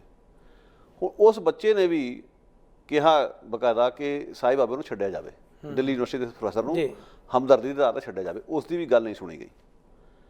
ਉਸ ਦੇ ਉਲਟ ਤੁਸੀਂ ਵੇਖ ਲਓ, ਸਦਵੀ ਪ੍ਰਗਿਆ ਦੀ ਅਸੀਂ ਕਿੰਨੀ ਵਾਰੀ ਮਿਸਾਲ ਲੈ ਚੁੱਕੇ ਹਾਂ ਕਿ ਪਿਛਲੇ ਸਾਲ ਉਹਨੂੰ ਕੱਢਿਆ ਗਿਆ, ਇਹ ਬਹਾਨਾ ਬਣਾ ਕੇ ਬਿਮਾਰ ਆ, ਚੋਣ ਵੀ ਲੜ ਲਈ, MP ਵੀ ਚੁਣੀ ਗਈ, ਹੁਣ ਬੈਠੀ ਮੌਜ ਦੇ ਨਾਲ, ਹਾਲਾਂਕਿ ਉਹ ਬੰਬ ਧਮਾਕੇ 'ਚ ਸ਼ਾਮਲ ਸੀ ਜਿੱਥੇ ਬਕਾਇਦਾ 8-10 ਬੰਦੇ ਮਰੇ। ਸਾਈਂ ਬਾਬਾ ਨੇ ਤਾਂ ਕੀਤਾ ਕੁਛ ਨਹੀਂ ਗਾ, ਉਹਨੂੰ ਛੱਡਿਆ ਨਹੀਂ ਜਾ ਰਿਹਾ। ਸੋ ਜਿਹੜੇ ਉਲਟ ਵਿਚਾਰਾਂ ਵਾਲੇ ਲੋਕ ਨੇ ਸਰਕਾਰ ਦੇ, ਉਹਨਾਂ ਨੂੰ ਜ਼ਲੀਲ ਕੀਤਾ ਜਾ ਰਿਹਾ, ਜੇਲ੍ਹ 'ਚ ਸੜਨ ਦਿੱਤਾ ਜਾ ਰਿਹਾ ਉਹਨਾਂ ਨੂੰ। ਇਹ ਆਪਣੇ ਆਪ 'ਚ ਬਹੁਤ ਸ਼ਰਮ ਦੀ ਗੱਲ। ਇਸ ਤੋਂ ਅਸੀਂ ਅਨੁਮਾਨ ਲਾ ਲਓ ਕਿ ਇਹ ਆਪਣੇ ਆਪ 'ਚ ਕੇਸ ਜਿਹੜਾ ਹੈ ਨਾ ਹੌਲਨਾਕ ਕੇਸ, ਜਿਹਨੂੰ ਸੁਣ ਕੇ ਕਾਂਬਾ ਛੱਡ ਜਾਂਦਾ ਕਿ ਕਿਸੇ ਮੁਲਕ ਵਿੱਚ ਇਹ ਵੀ ਹਾਲਾਤ ਨੇ ਕਿ ਅਪਾਹਜ ਬੰਦੇ ਨੂੰ ਤੁਸੀਂ ਜੇਲ੍ਹ 'ਚ ਸਾੜੋ। ਤੇ ਉਹਦੇ ਉਲਟ ਜਿਹੜੇ ਐਡੇ ਜਿਹੜੇ ਵੈਸ਼ੀ ਕਾਰਨਾਮੇ ਕਰਨ ਵਾਲੇ, ਉਹਨਾਂ ਨੂੰ ਸਰਕਾਰ ਖੁਦ ਉਹਨਾਂ ਦੀ ਪੁਸ਼ਪਨਾਈ ਕਰਦੀ ਹੋਵੇ। ਸੋ ਇਸ ਤੋਂ ਵੱਡੀ ਮਿਸਾਲ ਹੋਰ ਕਿਹੜੀ ਦਿੱਤੀ ਜਾ ਸਕਦੀ? ਤੁਸੀਂ ਦੇਖੋ, ਅਸੀਂ ਇੱਥੇ ਦੇਖ ਰਹੇ ਸੀ ਕੈਨੇਡਾ ਦੇ ਵਿੱਚ ਬਹੁਤ ਸਾਰੇ ਐਸੇ ਜਿਹੜੇ ਜੇਲ੍ਹਾਂ 'ਚ ਬੰਦ ਵਿਅਕਤੀ ਨੇ, ਕਰੋਨਾ ਨਾ ਫੈਲੇ, ਬਿਮਾਰੀ ਵਧੇ ਨਾ, ਉਹਨਾਂ ਨੂੰ ਸ਼ਰਤਾਂ ਦੇ ਤਹਿਤ ਜੇਲ੍ਹਾਂ ਤੋਂ ਮੁਕਤ ਕਰ ਦਿੱਤਾ ਗਿਆ ਤਾਂ ਕਿ ਇਹ ਖਤਰਾ ਜਿਹੜਾ ਹੋਰ ਨਾ ਵਧੇ। ਉਹ ਤਾਂ ਗੱਲ ਹੀ ਹੋ ਰਿਹਾ ਕਿ ਹੋਰਾਂ ਨੂੰ ਜੇਲ੍ਹਾਂ 'ਚ ਡੱਕ ਕੇ ਉਹਨੂੰ ਤੁੰਨਣਾ ਉੱਥੇ, ਉਹ ਤਾਂ ਦੂਰ ਦੀ ਗੱਲ ਹੈ, ਬਲਕਿ ਉਹਨਾਂ 'ਚੋਂ ਛੱਡਿਆ ਗਿਆ। ਇਹੀ ਬਸ ਨਹੀਂ, ਕੈਨੇਡਾ ਤੋਂ ਇਲਾਵਾ ਬਹੁਤ ਸਾਰੇ ਪੱਛਮ ਦੇ ਹੋਰ ਮੁਲਕ ਨੇ, ਯੂਰਪ ਦੇ ਨੇ, ਜਿਨ੍ਹਾਂ 'ਚ ਇਹ ਸਾਰਾ ਕੁਝ ਹੋਇਆ। ਪਰ ਜਦੋਂ ਅਸੀਂ ਇਸ ਤਰ੍ਹਾਂ ਦਾ ਵਰਤਾਓ ਦੇਖਦੇ ਹਾਂ ਤੇ ਫਿਰ ਅਸੀਂ ਬਗਾਵਤ ਨੂੰ ਰੋਕਣ ਦੇ ਵਾਸਤੇ ਇਹ ਬੰਦਿਸ਼ਾਂ ਇਸ ਕਿਸਮ ਦੀਆਂ ਲਾਉਣੇ ਆ, ਮੀਡੀਆ ਦੀ ਜ਼ੁਬਾਨ ਬੰਦ ਕਰਦੇ ਆ, ਸਰਕਾਰ ਦਾ ਹਰ ਤਰ੍ਹਾਂ ਦਾ ਤਸ਼ੱਦਦ ਵਰਤਦੇ ਆ, ਟ੍ਰੋਲਿੰਗ ਕਰਦੇ ਆ, ਆਪਣੇ ਜਿਹੜੇ ਵਿਅਕਤੀ ਰੱਖੇ ਨੇ ਬਕਾਇਦਾ ਆਪਣੀਆਂ ਪਾਰਟੀਆਂ ਦੇ, ਉਹਨਾਂ ਦੇ ਰਾਹੀਂ ਕੇਸ ਦਰਜ ਕਰਵਾਉਣੇ ਆ। ਤੇ ਇਹ ਤਾਂ ਫਿਰ ਇੱਕ ਦਿਨ ਤਾਂ ਇਹ ਆਉਣਾ ਹੀ ਹੋਣਾ ਕਿ ਬਾਗੀ ਸੁਰ ਜਿਹੜੀ ਹੈ ਜਿਸ ਕਿਸਮ ਦੀ ਹੈ ਉਹਨੇ ਬਲਾਸਟ ਹੋਣਾ, ਤੇ ਉਸ ਦੇ ਲਈ ਜ਼ਿੰਮੇਵਾਰ ਹਕੂਮਤਾਂ ਖੁਦ ਹੀ ਨੇ। ਇਹਦੇ ਕੋਈ ਸ਼ੱਕ ਹੀ ਨਹੀਂ ਕਿ ਜੇ ਸਰਕਾਰ ਜਿੱਦਾਂ ਦੇ ਹਾਲਾਤ ਪੈਦਾ ਕਰ ਰਹੀ ਹੈ, ਕੱਲ੍ਹ ਨੂੰ ਕੁਝ ਵੀ ਹੁੰਦਾ ਸਰਕਾਰ ਦੇ ਲਈ ਜ਼ਿੰਮੇਵਾਰ ਹੋਏਗੀ। ਜੀ, ਈਵਨ ਜੇ ਖਾਲਿਸਤਾਨ ਦੀ ਵੀ ਆਪਾਂ ਗੱਲ ਕਰੀਏ, ਜਿਹਨੂੰ ਅੱਜ ਬਹੁਤ ਵੱਡਾ ਹੂਆ ਬਣਾ ਕੇ ਪੇਸ਼ ਕੀਤਾ ਜਾ ਰਿਹਾ, ਖਾਲਿਸਤਾਨ ਦੀ ਮੰਗ ਵੀ ਕੋਈ ਐਵੇਂ ਤਾਂ ਹੈ ਨਹੀਂ ਕਿ ਧਰਤੀ ਵਿੱਚ ਉੱਗੀ, ਅਸਮਾਨੋਂ ਆ ਕੇ ਡਿੱਗੀ। ਹਾਲਾਤ ਇਹੋ ਜਿਹੇ ਪੈਦਾ ਹੋਏ ਕਿ ਲੋਕੀ ਮੰਗਣ ਲੱਗ ਪਏ, ਚਾਹੇ ਉਹਨਾਂ ਦੀ ਗਿਣਤੀ ਥੋੜ੍ਹੀ ਹੈ। ਪਰ ਜੇ ਇਹੀ ਹਾਲਾਤ ਰਹੇ, ਹਿੰਦੂ ਰਾਸ਼ਟਰ ਬਣਾ ਦਿੱਤਾ ਗਿਆ, ਘੱਟ ਗਿਣਤੀਆਂ ਨੂੰ ਤੱਕੀ ਜਾਓ ਹਾਸ਼ੀਏ ਤੇ, ਇੱਕ ਦਿਨ ਉਹਨਾਂ ਨੂੰ ਉੱਠਣਾ ਹੀ ਉੱਠਣਾ। ਚਾਹੇ ਉਹ ਅਸਾਮ ਦੇ ਲੋਕ ਹੋਣ, ਚਾਹੇ ਉਹ ਪੰਜਾਬ ਦੇ ਹੋਣ, ਚਾਹੇ ਕਸ਼ਮੀਰ ਦੇ ਹੋਣ, ਜਿੱਥੇ ਮਰਜ਼ੀ। ਤੁਸੀਂ ਕਦੋਂ ਤੱਕ ਲੋਕਾਂ ਨੂੰ ਇੱਦਾਂ ਕਰੋਗੇ? ਤੇ ਉਹ ਲੋਕਾਂ ਵਿੱਚ ਜਿਹੜਾ ਵਿਰੋਧ ਦੀ ਭਾਵਨਾ ਵਧੂਗੀ ਔਰ ਇਸ ਲਈ ਸਰਕਾਰ ਖੁਦ ਜ਼ਿੰਮੇਵਾਰ ਹੋਏਗੀ। ਪਰ ਜਿਹੜੇ ਦੁੱਖ ਦੀ ਗੱਲ ਹੈ ਕਿ ਜਿਸ ਤਰੀਕੇ ਨਾਲ ਜਿਹੜੇ ਚਿੰਤਕ ਤੇ ਬੁੱਧੀਜੀਵੀ ਮਿੱਥ ਕੇ ਜੇਲ੍ਹਾਂ ਸੁੱਟੇ ਜਾ ਰਹੇ, ਇਸ ਦੇ ਪਿੱਛੇ ਸਾਜ਼ਿਸ਼ ਕੀ ਹੈ ਕਿ ਜਿਹੜੇ ਲੋਕ ਬੋਲਦੇ ਨੇ ਮਾੜਾ ਮੋਟਾ ਵੀ, ਇਹਨਾਂ ਨੂੰ ਵੀ ਚੁੱਕ ਕੇ ਅੰਦਰ ਸੁੱਟ ਦਿਓ ਤਾਂ ਜੋ ਵਿਰੋਧ ਦੀ ਆਵਾਜ਼ ਨੂੰ ਹੀ ਬੰਦ ਕਰ ਦਿੱਤਾ ਜਾਵੇ। ਇਹ ਇਹਨਾਂ ਦੀ ਸੋਚ ਹੈ ਲੋਕਾਂ ਦੀ। ਫਿਰ ਸਮਾਜ ਵਿੱਚ ਜਿਹੜੀ ਚੇਤਨਾ ਦਾ ਪੱਧਰ ਇੰਨਾ ਥੱਲੇ ਜਾ ਡਿੱਗਿਆ ਕਿ ਅੰਧ ਵਿਸ਼ਵਾਸ ਭਾਰੂ ਹੋਇਆ, ਪਿਛਾਕੜੀ ਸੋਚ ਭਾਰੂ ਹੋਈ ਹੈ। ਜਿਹੜੀ ਪੁਰਾਣੀਆਂ ਘਟੀਆ ਕਿਸਮ ਦੀਆਂ ਰਵਾਇਤਾਂ ਜਿਨ੍ਹਾਂ ਤੋਂ ਸਾਨੂੰ ਨਿਜਾਤ ਪਾ ਲੈਣੀ ਚਾਹੀਦੀ ਸੀ, ਹੁਣ ਨਹੀਂ, ਅੱਜ ਤੋਂ ਕਈ ਵਾਰੇ ਪਹਿਲਾਂ ਹੀ ਜਦੋਂ ਮੁਲਕ ਆਜ਼ਾਦ ਹੋਇਆ, ਤੇ ਮਾਫ ਕਰਨਾ, ਸਮਾਜ ਵਿੱਚ ਕੋਈ ਚੇਤਨਾ ਹੋ ਜੀ ਨਹੀਂ ਫੈਲਾਈ ਗਈ ਕਿ ਲੋਕ ਸਤੀ ਪ੍ਰਥਾ ਤੋਂ ਮੁਕਤ ਹੋ ਜਾਣ, ਜ਼ਾਤ ਪਾਤ ਦੀ ਪ੍ਰਥਾ ਤੋਂ ਮੁਕਤ ਹੋ ਜਾਣ। ਇਹੋ ਜਿਹਾ ਕੁਝ ਨਹੀਂ ਹੋਇਆ। ਉਲਟਾ ਉਹਨਾਂ ਕੰਧਾਂ ਨੂੰ ਉਸੇ ਤਰ੍ਹਾਂ ਬਰਕਰਾਰ ਰੱਖਿਆ ਗਿਆ। ਅੱਜ ਵੇਖ ਲਓ, ਹਾਲਾਤ ਇਹ ਨੇ ਕਿ ਸਰਕਾਰ ਹੀ ਇਹੋ ਜਿਹੀ ਆ ਗਈ ਹੈ ਜਿਹੜੀ ਕਿ ਇਹਨਾਂ ਕੰਧਾਂ 'ਚ ਵਿਸ਼ਵਾਸ ਰੱਖਦੀ, ਉਹਨਾਂ ਨੂੰ ਹੋਰ ਉੱਚਾ ਕੀਤਾ ਜਾ ਰਿਹਾ। ਇਹੋ ਜਿਹੇ ਲੋਕ ਜੁਡੀਸ਼ਰੀ ਦੇ ਵਿੱਚ, ਵਿਦਿਅਕ ਅਦਾਰਿਆਂ ਵਿੱਚ ਫਿੱਟ ਕੀਤੇ ਜਾ ਰਹੇ ਜਿਹੜੇ ਇਹੋ ਜਿਹੀ ਸੋਚ ਨੂੰ ਪਰਨਾਏ ਹੋਏ ਨੇ। ਸੋ ਅਸੀਂ ਕਿਵੇਂ ਆਸ ਕਰ ਸਕਦੇ ਹਾਂ ਕਿ ਚੰਗੇ ਭਵਿੱਖ ਦੀ ਜਿੱਦਾਂ ਦੇ ਹਾਲਾਤ ਨੇ? ਮੈਂ ਹੈਰਾਨ ਸੀ ਗੱਲ ਦੇਖ ਕੇ ਕਿ ਸੋਸ਼ਲ ਮੀਡੀਆ ਦੀ ਅਸੀਂ ਗੱਲ ਕਰਦੇ, ਆਮ ਲੋਕਾਂ ਦੇ ਉੱਪਰ ਆਉਣੇ ਆ। ਹੁਣ ਅਸੀਂ ਬੜਾ ਸੋਹਣਾ ਗੱਲ ਕਹੀ ਹੈ ਕਿ ਚੇਤਨਾ ਦੇ ਵਾਸਤੇ ਆਓ, ਕੁਛ ਨਾ ਕੁਛ ਆਪਣੇ ਜਿਹੜੇ ਜ਼ੂਮ ਦੇ ਰਾਹੀਂ ਜਾਂ ਆਪਣੇ ਪੱਧਰ 'ਤੇ ਕੋਈ ਨਾ ਕੋਈ ਕੰਮ ਕਰੀਏ, ਅਵੇਅਰਨੈਸ ਲੋਕ ਆਪ ਪੈਦਾ ਕਰਨ। ਪਰ ਲੋਕਾਂ ਦੀ ਲਾਈਕਸ ਨੂੰ, ਲੋਕਾਂ ਦੇ ਸਬਸਕ੍ਰਾਈਬ ਨੂੰ ਜਦੋਂ ਦੇਖਦੇ ਹਾਂ, ਇੱਕ ਸ਼ਰਾਰਤੀ ਕਿਸਮ ਦਾ ਨਿੱਕਾ ਜਿਹਾ ਟਿਕਟੋਕ 'ਤੇ ਕੋਈ 30 ਸੈਕਿੰਡ ਦਾ ਕੋਈ ਐਸੀ ਟਿੱਪਣੀ ਜਾਂ ਐਸੀ ਗੱਲਬਾਤ ਕਰ ਲੈਂਦਾ, ਅਸੀਂ ਬਜਾਏ ਕਿਸੇ ਦੇ ਨੇਮ ਨੂੰ ਜ਼ਿਕਰ ਕਰਕੇ ਲੈਣ ਦੀ ਥਾਂ 'ਤੇ ਦੇਖੇ, ਲੋਕਾਂ ਨੂੰ ਪਤਾ ਹੈ 2-2, 3-3 ਲੱਖ ਉਸ ਨੂੰ ਲਾਈਕਸ ਕਰਕੇ ਪਾ ਦਿੰਦੇ ਨੇ, ਜਿਹੜੀ ਬੇਹੂਦਾ, ਅਰਥਹੀਣ ਤੇ ਬੜੀ ਜਿਹੜੀ ਹੈ ਜ਼ੀਰੋ ਕਿਸਮ ਦੀ ਸੋਚ ਦਾ ਪ੍ਰਗਟਾਵਾ। ਪਰ ਜਦੋਂ ਸੁਲਝੀਆਂ ਗੱਲਾਂ ਹੁੰਦੀਆਂ, ਜਦੋਂ ਕਿਤੇ ਕੋਈ ਸੁਨੇਹਾ ਜਿਹੜਾ ਅਵੇਅਰਨੈਸ ਦਾ ਹੁੰਦਾ, ਉਹਨੂੰ ਦਿਲਚਸਪੀ ਦੀ ਥਾਂ ਤੇ ਇੱਕ ਪਾਸੇ ਸੁੱਟ ਦਿੱਤਾ ਜਾਂਦਾ। ਸੋ ਆਮ ਲੋਕ ਜਿਹੜੇ ਆ, ਜੇ ਅਸੀਂ ਕਹਿੰਦੇ ਆ ਜੀ ਅਰਬਾਂ ਦੀ ਗਿਣਤੀ ਦੇ ਵਿੱਚ ਸਾਡੀ ਵਸੋਂ ਹੋ ਗਈ ਦੇਸ਼ ਦੀ, ਆਮ ਲੋਕ ਕਿੱਥੇ ਖੜੇ ਨੇ? ਦੇਖੋ ਜੀ, ਇਹੀ ਉਹ ਆਮ ਲੋਕ ਨੇ ਜਿਨ੍ਹਾਂ ਨੇ ਗਦਰੀਆਂ ਦਾ ਸਾਥ ਨਹੀਂ ਸੀ ਦਿੱਤਾ ਜਦੋਂ ਇੱਥੋਂ ਮੁੜੇ ਸੀਗੇ ਜੀ। ਕਿੱਥੇ ਸੀ ਉਹ ਆਮ ਲੋਕ? ਉਦੋਂ ਵੀ ਆਮ ਲੋਕ ਨਾਲ ਨਹੀਂ ਜੁੜੇ ਉਹਨਾਂ ਦੇ। ਕਈ ਵਾਰੀ ਨਾ ਸਾਡੇ ਲੋਕ ਨਾ ਕਹਿ ਦਿੰਦੇ ਕਿ ਜਿਵੇਂ ਅਕਸਰ ਜਿਹੜੇ ਪੋਲੀਟੀਕਲ ਲੋਕਾਂ ਨੂੰ ਆਦਤ ਹੈ ਹਾਂਜੀ ਕਿ ਲੋਕ ਕਦੇ ਗਲਤ ਨਹੀਂ ਹੁੰਦੇ, ਲੋਕਾਂ ਦਾ ਫਤਵਾ ਸਿਰ ਮੱਥੇ, ਹਾਂ ਇਹ ਰਵਾਇਤ ਦੇ ਤੌਰ ਤੇ ਗੱਲ ਕਹੀ ਜਾਂਦੀ ਹੈ ਜੀ ਤੇ ਜਿਹਨੂੰ ਰਾਸ ਆ ਜਾਂਦੀ, ਜਿਹਨੂੰ 5 ਸਾਲਾਂ ਬਾਅਦ ਆਏਗੀ ਉਹ ਵੀ ਕਹਿ ਦੂਗਾ। ਜੀ। ਮੇਰਾ ਕਹਿਣ ਦਾ ਮਤਲਬ ਕਿ ਸਾਨੂੰ ਸਿੱਧੇ ਤੌਰ ਤੇ ਗੱਲ ਕਹਿਣੀ ਚਾਹੀਦੀ ਕਿ ਬਹੁ ਗਿਣਤੀ ਸਦਾ ਹੀ ਠੀਕ ਨਹੀਂ ਹੁੰਦੀ, ਬਹੁ ਗਿਣਤੀ ਫੈਸਲੇ ਖਤਰਨਾਕ ਤੇ ਗਲਤ ਵੀ ਹੋ ਸਕਦੇ। ਸੋ ਇਹ ਭੀੜ ਤੰਤਰ ਦੀ ਮਾਨਸਿਕਤਾ ਜੀ ਕਿ ਲੋਕਾਂ ਨੇ ਕਹਿਤਾ, ਬਹੁ ਗਿਣਤੀ ਨੇ ਕਹਿਤਾ। ਕਿਹੜੀ ਬਹੁ ਗਿਣਤੀ? ਉਹ ਬਹੁ ਗਿਣਤੀ ਜਿਹੜੀ ਰਾਜੀਵ ਗਾਂਧੀ ਵਰਗੇ ਨੂੰ ਬਹੁਮਤ ਦਿੰਦੀ ਆ, ਮੋਦੀ ਵਰਗੇ ਨੂੰ ਬਹੁਮਤ ਦਿੰਦੀ ਆ, ਜਿਨ੍ਹਾਂ ਨੇ ਹਿਟਲਰ ਨੂੰ ਵੀ ਬਹੁਮਤ ਦਿੱਤਾ ਸੀ ਕਿਸੇ ਵੇਲੇ। ਬਹੁ ਗਿਣਤੀ ਗਲਤ ਵੀ ਕਰ ਸਕਦੀ ਆ। ਇਹ ਸਮਾਜਿਕ ਕਾਰਕੁਨਾਂ ਦੀ ਜ਼ਿੰਮੇਵਾਰੀ ਬਣਦੀ ਕਿ ਬਹੁ ਗਿਣਤੀ ਨੂੰ ਸ਼ੀਸ਼ਾ ਵਿਖਾਏ ਔਰ ਦੱਸੇ ਕਿ ਇਹ ਰਾਹ ਠੀਕ ਨਹੀਂ ਗਾ। ਕਿੱਥੇ ਨੇ ਸਾਡੇ ਕੋਲ ਉਹ ਜਿਹੇ ਲੋਕ, ਕਬੀਰ ਵਰਗੇ, ਨਾਨਕ ਵਰਗੇ, ਜਿਹੜੇ ਉੱਠ ਕੇ ਸਮਾਜ ਦੇ ਵਿੱਚ ਜਿਹੜੀਆਂ ਭੈੜੀਆਂ ਗੱਲਾਂ ਦੇ ਖਿਲਾਫ ਵੀ ਨਿੱਤਰਨ ਦਾ ਉਹਨਾਂ 'ਚ ਦਿਲ ਅੜਾਦਾ ਸੀਗਾ। ਅੱਜ ਉਹ ਵਾਲੀ ਗੱਲਾਂ ਹੀ ਨਹੀਂ ਹੋ ਰਹੀਆਂ, ਕੰਪਰੋਮਾਈਜ਼ ਹੋ ਰਿਹਾ। ਬਿਲਕੁਲ। ਸੋ ਹਰ ਇੱਕ ਨੂੰ ਇਹ ਕਿ ਵੀ ਚਲੋ ਭੀੜ ਇਕੱਠੀ ਕਰਕੇ ਅਸੀਂ ਕਿਵੇਂ ਸੱਤਾ ਹਥਿਆਉਣੀ ਹੈ। ਹਾਂਜੀ, ਇਹੋ ਜਿਹੇ ਹਾਲਾਤ ਬਣੇ ਹੋਏ। ਸੋ ਇਸ ਦੇ ਵਿੱਚ ਸਾਨੂੰ ਕਿਧਰੇ ਨਾ ਕਿਧਰੇ ਸਾਰਾ ਟ੍ਰੈਂਡ ਚੇਂਜ ਕਰਨ ਦੀ ਲੋੜ ਆ। ਬਿਲਕੁਲ। ਹੁਣ ਜਿਹੜਾ ਟਿਕਟੌਕ ਉੱਤੇ ਜਾਂ ਇਸ ਕਿਸਮ ਦੀ ਜਿਹੜੀ ਗੱਲਾਂ ਸੀ ਵੇਖਦੇ ਹਾਂ, ਹਾਂਜੀ, ਮੈਂ ਨਹੀਂ ਮੰਨਦਾ ਕਿ ਵੀ ਉਹ ਜ਼ਰੂਰੀ ਤੌਰ ਤੇ ਸਾਰਾ ਕੁਝ ਜਿਹੜਾ ਹੈ ਅਨਭੋਲਪੁਣੇ 'ਚ ਹੋਇਆ। ਸਮਾਜ ਦੀ ਸੋਚ ਹੀ ਇਹੋ ਜਿਹੀ ਬਣ ਗਈ ਆ। ਕਿਉਂਕਿ ਸਮਾਜ ਦੀ ਚੇਤਨਾ ਕਿੱਥੇ ਸੀ, ਸੰਵੇਦਨਾ ਕਿੱਥੇ ਸੀ ਜਦੋਂ ਪਿਛਲੇ ਸਾਲ ਇਲੈਕਸ਼ਨਾਂ ਹੋਈਆਂ ਇੰਡੀਆ ਦੇ ਵਿੱਚ, ਮੋਦੀ ਨੂੰ ਦੁਬਾਰਾ ਬਹੁਮਤ ਦਿੱਤਾ ਗਿਆ। ਕੀ ਉਹਨਾਂ ਨੂੰ ਆਸਿਫਾ ਦੀ ਸਿਸਕੀਆਂ ਭੁੱਲ ਗਈਆਂ? 8 ਸਾਲਾ ਬੱਚੀ ਦਾ ਬਲਾਤਕਾਰ ਹੋਇਆ, ਕਤਲ ਹੋਇਆ, ਬੀਜੇਪੀ ਦੇ ਗੁੰਡੇ ਤਿਰੰਗਾ ਲੈ ਕੇ ਉਹਨਾਂ ਕਾਰਲਾਂ ਦੇ ਨਾਲ ਤੁਰੇ ਫਿਰਦੇ ਸੀ ਉਹਨਾਂ ਦੇ ਹੱਕ 'ਚ। ਕਿੱਥੇ ਗਈ ਸੰਵੇਦਨਾ ਵਾਲੀ? ਕੀ ਲੋਕਾਂ ਨੂੰ ਸਿਸਕੀਆਂ ਨਹੀਂ ਸੁਣੀਆਂ ਬੱਚੀ ਦੀਆਂ ਜਦੋਂ ਤੁਸੀਂ ਵੋਟਾਂ ਪਾ ਕੇ ਮੋਦੀ ਨੂੰ ਦੁਬਾਰਾ ਚਾਂਸ ਦਿੱਤਾ? 84 ਵਿੱਚ ਤੁਹਾਨੂੰ ਸਿੱਖਾਂ ਦੀ ਸਿਸਕੀਆਂ ਨਹੀਂ ਸੁਣੀਆਂ ਜਦੋਂ ਰਾਜੀਵ ਗਾਂਧੀ ਨੂੰ ਤੁਸੀਂ ਬਹੁਮਤ ਦਿੱਤਾ? ਸੋ ਜਿਹੜਾ ਬਹੁ ਗਿਣਤੀਵਾਦ ਆ ਜਾਂ ਭੀੜ ਤੰਤਰ, ਇਹ ਆਪਣੇ ਆਪ 'ਚ ਬਹੁਤ ਵੱਡੀ ਸਮੱਸਿਆ ਸਾਡੇ ਲਈ। ਦੁਖਾਂਤ ਵੀ ਇਸੇ ਗੱਲ ਦਾ ਜੀ। ਤੁਸੀਂ ਦੇਖੋ, ਜਦੋਂ ਅਸੀਂ ਜ਼ਿਕਰ ਕਰਦੇ ਹਾਂ ਭਗਤ ਕਬੀਰ ਜੀ, ਅੱਜ ਵੀ ਜਦੋਂ ਗੱਲ ਕਰੀਏ ਤਾਂ ਉਹ ਚੇਤਨਾ ਦਾ ਪੱਧਰ ਜਿਸ ਕਿਸਮ ਦਾ ਮਨੁੱਖ ਨੂੰ ਦੇਣ ਦੇ ਲਈ ਸਦੀਆਂ ਪਹਿਲਾਂ ਉਹਨਾਂ ਨੇ ਆਵਾਜ਼ ਉਠਾਈ, ਗगन दमामा बाजो पर्यो निशाने खाओ, खेत जो मांड्यो सूरमा, अब जूजन को दाओ, सूरा सो पहचानिए जो लरे दीन के हेत, पुरजा पुरजा खट मरे कबू न छाड़े खेत। ਸਮੇਂ ਦੇ ਹਾਕਮਾਂ ਨੂੰ ਉਸ ਵੇਲੇ ਹੱਥਾਂ ਪੈਰਾਂ ਦੀ ਪੈ ਗਈ। ਹਕੂਮਤਾਂ ਦੇ ਨਾਲ ਜਿਹੜੇ ਕੱਟੜਪੰਥੀ ਸੋਚ ਦੇ ਮਾਲਕ ਸਨ, ਬ੍ਰਾਹਮਣੀ ਨਿਜ਼ਾਮ ਵਾਲੇ ਨੂੰ ਸਿੱਧਾ ਕਿਹਾ ਬ੍ਰਾਹਮਣ ਗੁਰੂ ਹੈ ਜਗਤ ਕਾ, ਭਗਤਨ ਕਾ ਗੁਰੂ ਨਾਏ, ਸਿੱਧਾ ਹੀ ਰੱਦ ਕੀਤਾ। ਗੁਰੂ ਨਾਨਕ ਸਾਹਿਬ ਨੇ ਤਾਂ ਰਾਜੇਸ਼ੀ ਮੁਕੱਦਮ ਕੁੱਤੇ, ਤੇ ਇੱਥੋਂ ਤੱਕ ਕਿ ਜੋ ਸਿੱਧਾ ਜਾਬਰ ਕਹਿ ਕੇ ਬਾਬਰ ਨੂੰ ਕਿਹਾ ਕਿ ਪਾਪ ਕੀ ਜੰਜ ਲੈ ਕਾਬਲੋਂ ਧਾਇਆ, ਜੋਰੀ ਮੰਗੇ ਦਾਨ ਮਿਲਾ ਲਓ। ਇੱਥੇ ਹੀ ਬਸ ਨਹੀਂ, ਅਨੇਕਾਂ ਥਾਂ ਤੇ ਇਹ ਜਿਹੜੇ ਪਖੰਡੀ ਸਨ ਉਹਨਾਂ ਨੂੰ ਵੀ ਬਕਾਇਦਾ ਸੰਬੋਧਨ ਕੀਤਾ। ਸੋ ਚਾਹੇ ਉਹ ਪਖੰਡੀ ਕਿਸੇ ਵੀ ਪਾਸੇ ਸਨ, ਚਾਹੇ ਉਹ ਮੁਲਾਣੇ ਸਨ, ਚਾਹੇ ਉਹ ਜਿਹੜਾ ਬ੍ਰਾਹਮਣੀ ਨਿਜ਼ਾਮ ਦਾ ਹਿੱਸਾ ਸਨ, ਉਹ ਸੋਚਦਾ, ਉਹਨਾਂ ਸਾਰਿਆਂ ਨੂੰ ਨਿਸ਼ਾਨੇ 'ਤੇ ਲਿਆ। ਗੁਰੂ ਸਾਹਿਬ ਨੇ ਗੁਰਬਾਣੀ ਦੇ ਵਿੱਚ ਸਾਰਾ ਬਿਆਨ ਕੀਤਾ। ਪਰ ਅੱਜ ਜਦੋਂ ਸਾਡੀ ਪਹਿਲ ਐਸੇ ਟਿਕਟੌਕਸ ਜਾਂ ਐਸੀਆਂ ਗੱਲਾਂ ਦੀ ਹੋ ਗਈ ਜਿਹੜੀਆਂ ਕਿ ਇੱਕ ਦੂਜੇ ਨੂੰ ਅਸੀਂ ਘੱਲਦੇ ਹਾਂ, ਫਿਰ ਕੋਈ ਹਲਕੀ ਜਿਹੀ ਟਿੱਪਣੀ ਕਰਦਾ ਫਿਰ ਸ਼ੇਅਰ ਕਰਦੇ ਹਾਂ ਫਟਾਫਟ। ਸਿਆਣੇ ਬਿਆਣਿਆਂ ਦੇ ਫੋਨ ਭਰੇ ਪਏ ਹੁੰਦੇ ਨੇ ਜਾਂ ਉਹਨਾਂ ਦਾ ਸੋਸ਼ਲ ਮੀਡੀਆ ਭਰਿਆ ਹੁੰਦਾ। ਤੁਸੀਂ ਕੀ ਗੱਲਾਂ ਕਰਦੇ ਹੋ?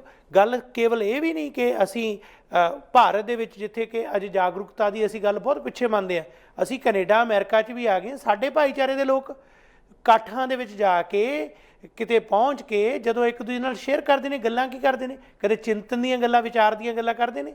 ਜਦੋਂ ਇੱਕ ਦੂਜੇ ਨੂੰ ਸੁਨੇਹੇ ਭੇਜਦੇ ਨੇ, ਉਹਦੇ 'ਚ ਕੀ ਭੇਜਦੇ ਨੇ? ਇਹਦਾ ਮਤਲਬ ਅਸੀਂ ਇਹਨਾਂ ਮੁਲਕਾਂ 'ਚ ਵੀ ਆ ਗਏ, ਸਾਡੀ ਸੋਚ ਦਕਿਆ ਨੂੰ ਸੀ ਉਹੀ ਰਹੀ, ਅਸੀਂ ਉਸ 'ਤੇ ਤਬਦੀਲੀ ਨਹੀਂ ਕਰ ਸਕੇ। ਸਾਡੇ ਏਡੇ ਗੁਰੂ ਪੀਰ ਪੈਗੰਬਰ ਜਿਨ੍ਹਾਂ ਨੇ ਸਾਨੂੰ ਇੰਨਾ ਕੁਝ ਦਿੱਤਾ, ਅਸੀਂ ਉਹੀ ਜਿਹੜੇ ਮੂਰਖ ਕਿਸਮ ਦੀ ਸੋਚ ਦਾ ਅਜੇ ਵੀ ਪ੍ਰਦਰਸ਼ਨ ਕਰ ਰਹੇ ਹਾਂ। ਦੇਖੋ, ਗੱਲ ਇਸ ਤਰ੍ਹਾਂ ਕਿ ਮੈਂ ਇਹਦੇ 'ਚ ਟੈਕਨੋਲੋਜੀ ਦਾ ਕਸੂਰ ਨਹੀਂ ਮੰਨਦਾ, ਕਸੂਰ ਮਾਨਸਿਕਤਾ। ਹਾਂਜੀ, ਬਿਲਕੁਲ। ਜਿਹੜਾ ਉਹ ਟਿਕਟੌਕ ਹੈ ਜਾਂ ਫੇਸਬੁੱਕ ਹੈ ਜਾਂ ਟਵਿੱਟਰ ਹੈ, ਚੰਗਾ ਵੀ ਵਰਤਿਆ ਜਾ ਸਕਦਾ, ਤੁਸੀਂ ਚੰਗੇ ਲਈ ਵਰਤੋ। ਗਲਤ ਹੈ ਕਿ ਉਹਦੇ ਹੱਥ ਦੇ ਵਿੱਚ ਕਹਿੰਦੇ ਸਿਆਣਾ ਇਨਸਾਨ ਜ਼ਹਿਰ ਨੂੰ ਵੀ ਸ਼ਹਿਦ ਬਣਾ ਦਿੰਦਾ, ਪਰ ਮੂਰਖ ਸ਼ਹਿਦ ਨੂੰ ਵੀ ਜ਼ਹਿਰ ਬਣਾ ਦਿੰਦਾ। ਦੇਖੋ, ਜਿਹੜੀ ਬਾਂਦਰ ਦੇ ਹੱਥ ਤਲਵਾਰ ਵਾਲੀ ਕਹਾਣੀ ਵੀ ਇਹੀ ਹੈ ਨਾ। ਬਾਂਦਰ ਨੂੰ ਕਿਹਾ ਗਿਆ ਕਿ ਤੂੰ ਰਾਖੀ ਕਰਨੀ ਹੈ। ਹਾਂਜੀ। ਤੇ ਉਹ ਰਾਜੇ ਦਾ ਉਹਨੇ ਨਾਕੀ ਵੱਢਦਾ ਸੀ ਉਹਦਾ, ਮੱਖੀ ਜਾ ਬੈਠੀ ਸੀ ਉੱਤੇ ਤਲਵਾਰ ਨਾਲ। ਤਲਵਾਰ ਬਾਂਦਰ ਨੂੰ ਦਿਓਗੇ ਤਾਂ ਇਹੀ ਕੁਝ ਹੀ ਹੋਊਗਾ। ਮਤਲਬ ਕਸੂਰ ਉਹਦਾ ਨਹੀਂਗਾ ਟਿਕਟੌਕ ਦਾ ਜਾਂ ਫੇਸਬੁੱਕ ਦਾ ਜਾਂ ਟਵਿੱਟਰ ਦਾ। ਕਸੂਰ ਉਹਨਾਂ ਲੋਕਾਂ ਦਾ ਹੈ ਜਿਨ੍ਹਾਂ ਨੇ, ਮੈਂ ਸਮਝਦਾ ਕਿ ਜਿਨ੍ਹਾਂ ਨੇ ਆਪਣੀ ਜ਼ਿੰਮੇਵਾਰੀ ਤੋਂ ਪਾਸਾ ਵੱਟ ਲਿਆ ਔਰ ਮੈਦਾਨ ਖੁੱਲ੍ਹਾ ਛੱਡ ਦਿੱਤਾ ਲੰਪਨ ਵਾਲੀ ਬਣਨ ਨੂੰ ਕਿ ਜੋ ਮਰਜ਼ੀ ਵਰਤੀ ਜਾਣ।